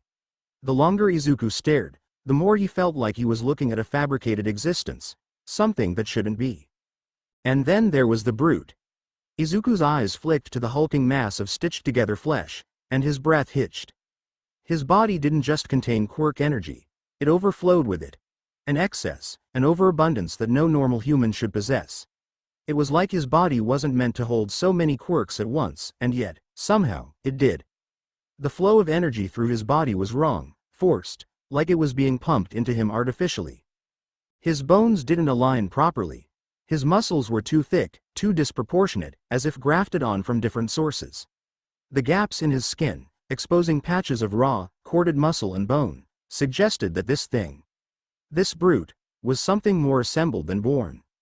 Izuku had seen mutants with extreme features before. Hell, Shoji and Su were clear examples of the diversity of quirk-based biology. But even the most inhuman of quirks still had a flow, a pattern. This thing had none. It was as if someone had taken pieces of different people, jammed them together, and forced their quirks to work in unison. It was monstrous. And when his gaze flicked back to the grinning, decayed hands of the villain standing between them, a sick realization crawled up his spine. These weren't normal villains. They were experiments. Aberrations of nature. Izuku sucked in a breath, pulse hammering. Desperately, he turned his gaze toward the rest of the enemy forces, half expecting to find another aberrant, another unnatural quirk signature among the villains gathering in the plaza. He scanned them, one by one, normal. They were normal. Not good, obviously, but human at least. The strange dark purple quirk pathways were nowhere to be seen among them. Izuku let out a breath he hadn't realized he'd been holding. But the relief was short-lived. All around him, the class was murmuring, confusion and unease settling into their ranks as 13 stepped forward, beginning to usher them away from the growing confrontation. But Izuku wasn't done. Aizawa-sensei needed to know. Aizawa-sensei. Izuku's voice came out sharper than intended, his urgency overriding his usual instinct to speak carefully. His fists clenched as he forced himself to sound calm even as his brain screamed otherwise. Watch that mist villain and the big brute. Something about the way their quirks work is wrong. Aizawa's sharp eyes flicked toward him, the only visible reaction being a slight narrowing of his gaze. A heartbeat later, he gave a single nod. Then, without hesitation, he launched himself into the fray. Izuku's stomach churned as he watched his teacher disappear into the crowd of villains. He knew Aizawa could handle himself, but even so, something about this was different. Something about this was so much worse. Izuku shifted his attention to the pale-haired villain with the decayed hands, his stomach twisting into knots. He was speaking, muttering in a way that reminded Izuku of his own muttering storms, except this was different.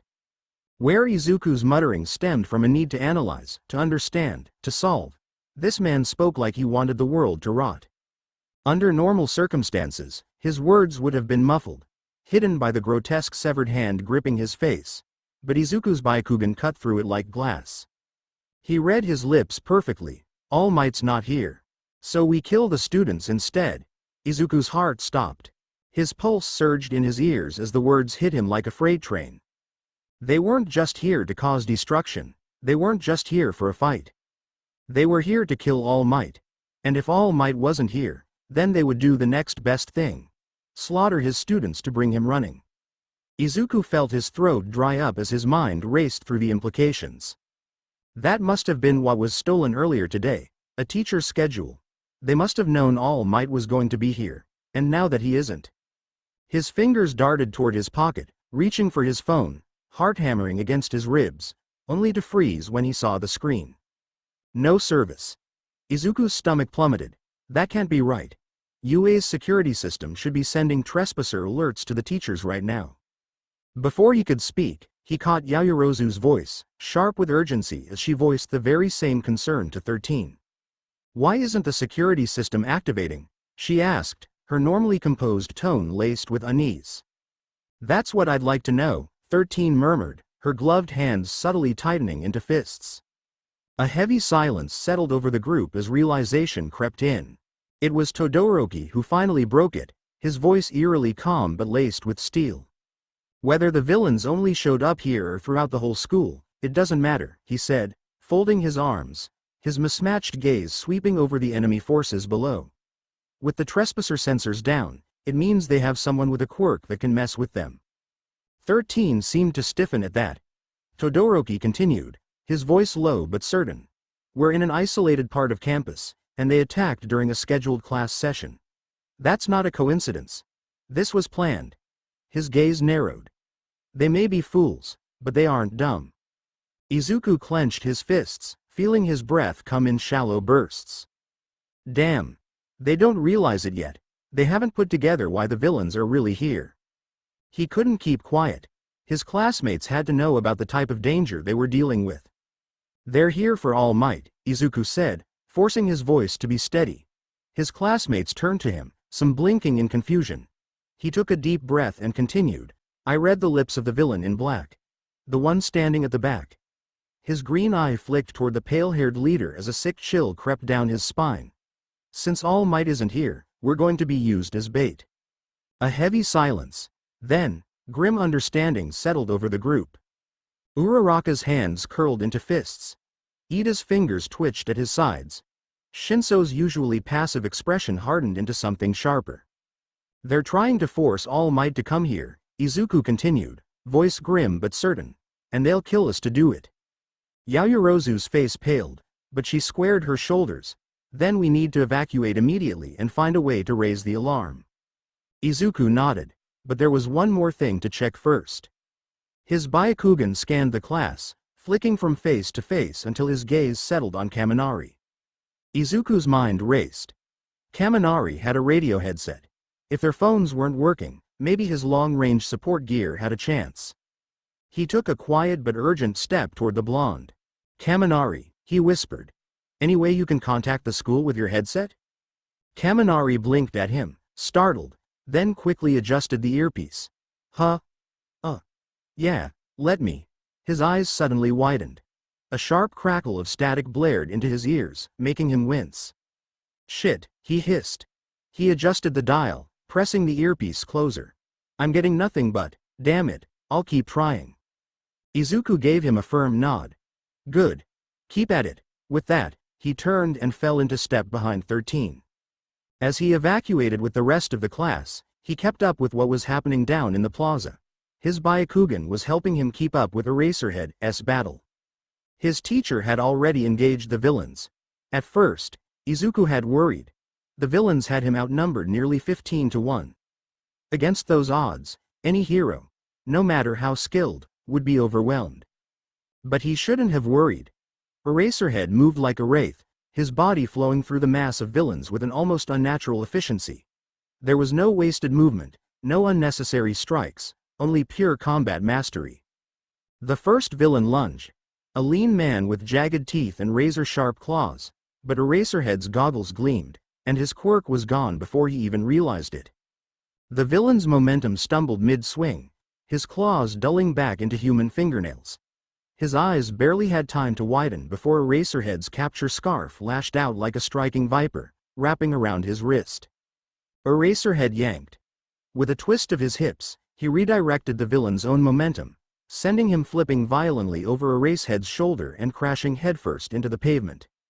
One down. Izuku barely had time to process the smooth brutality of the takedown before 3 more villains charged in unison. A woman with fire trailing from her palms, a hulking brute with stone-like skin, and a wiry man with daggers flashing between his fingers. Izuku's Byakugan locked onto Eraserhead's eyes, as they gleamed to life again. The fire wielder gasped in pure confusion as the flames in her hands flickered out, leaving her completely vulnerable. Eraserhead was already on her. A step in, a precise chop to the throat. She crumpled, coughing violently, already out of the fight. The hulking brute still had his raw physicality, but Eraserhead was 3 steps ahead. The villain swung, a powerful hook that could shatter bones. Eraserhead leaned back, letting it barely graze past his nose.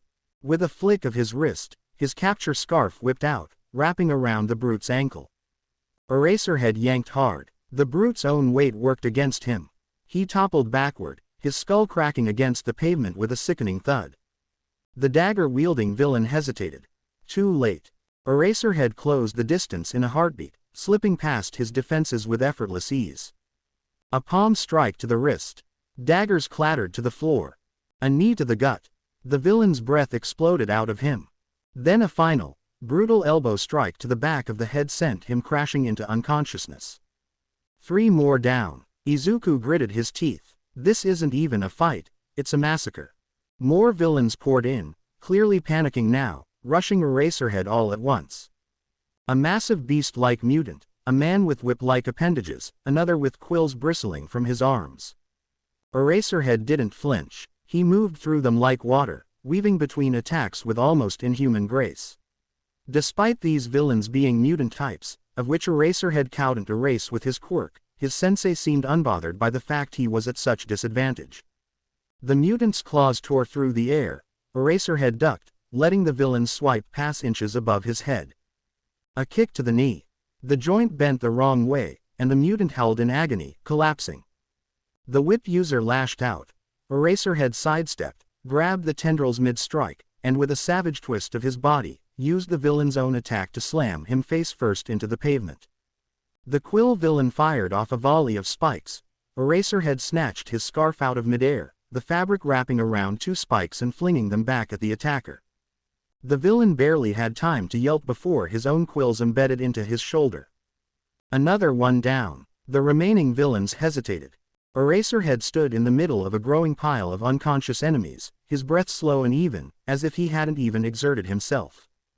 His goggles reflected their fear back at them. For a split second, none of them dared to move.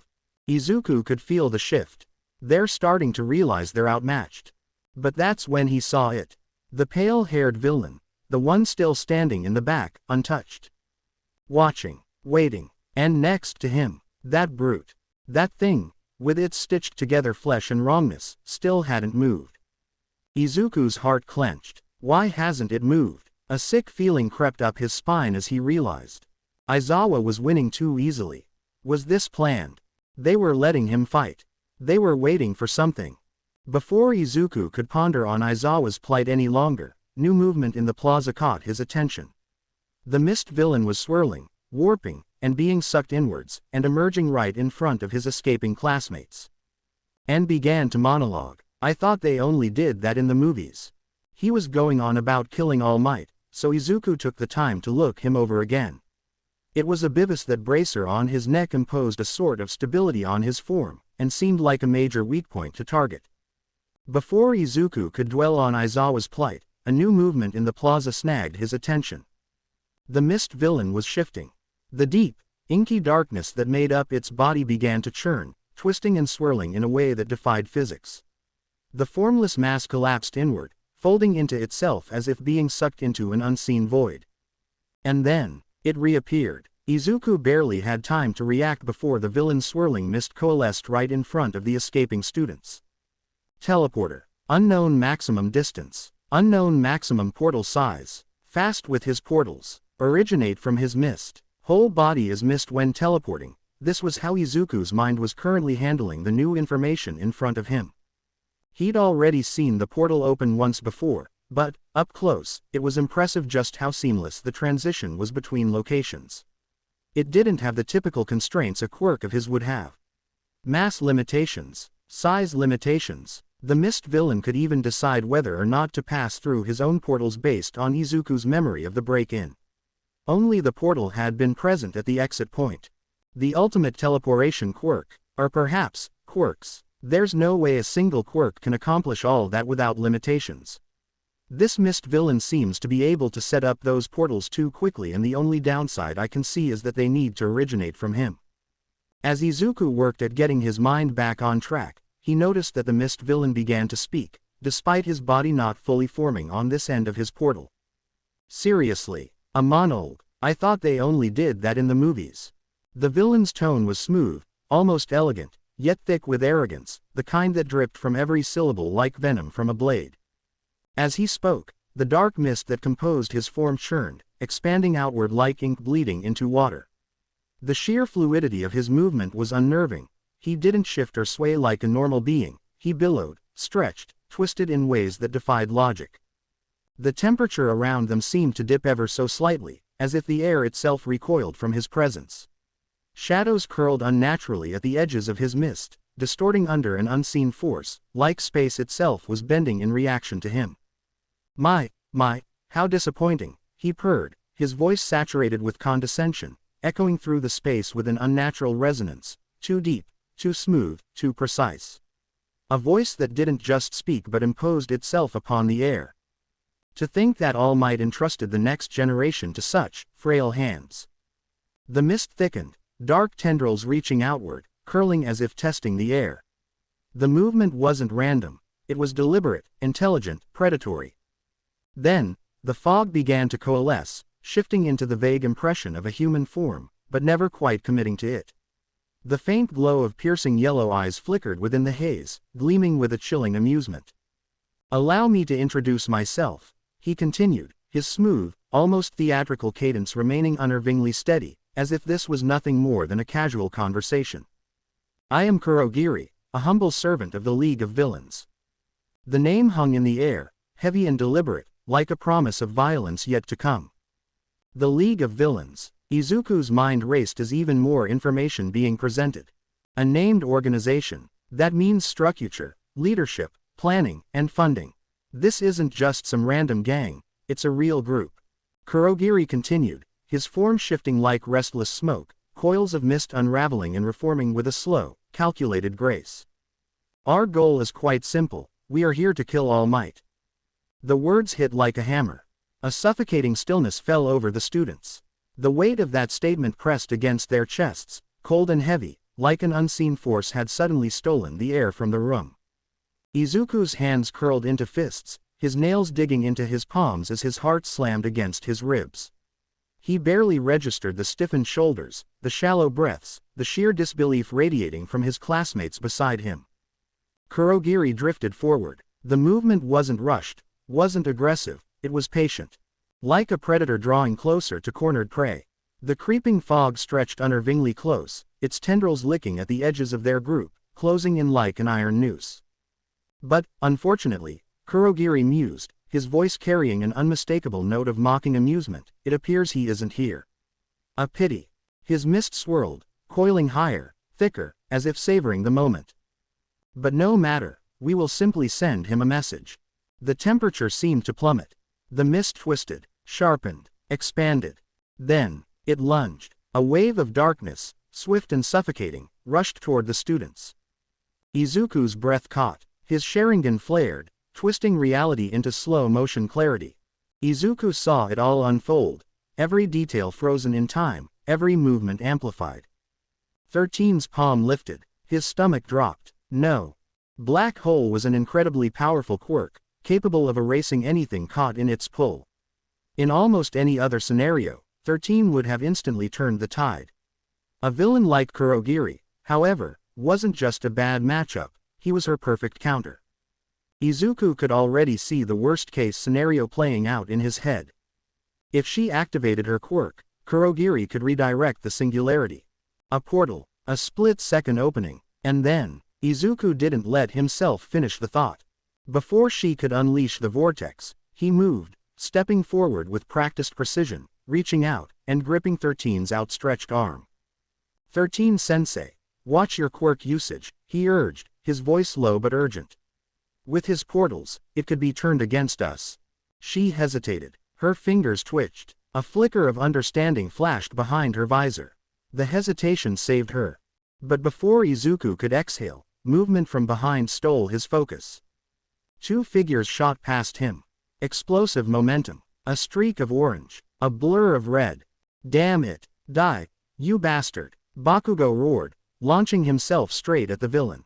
Beside him, Eijiro surged forward, hands clenched into hardened fists. You really think we'd just roll over for you? That ain't manly at all. Eijiro called, his voice brimming with confidence. Izuku couldn't stop them in time. A blinding explosion detonated against Kurogiri's mist-like form, sending ripples of force outward.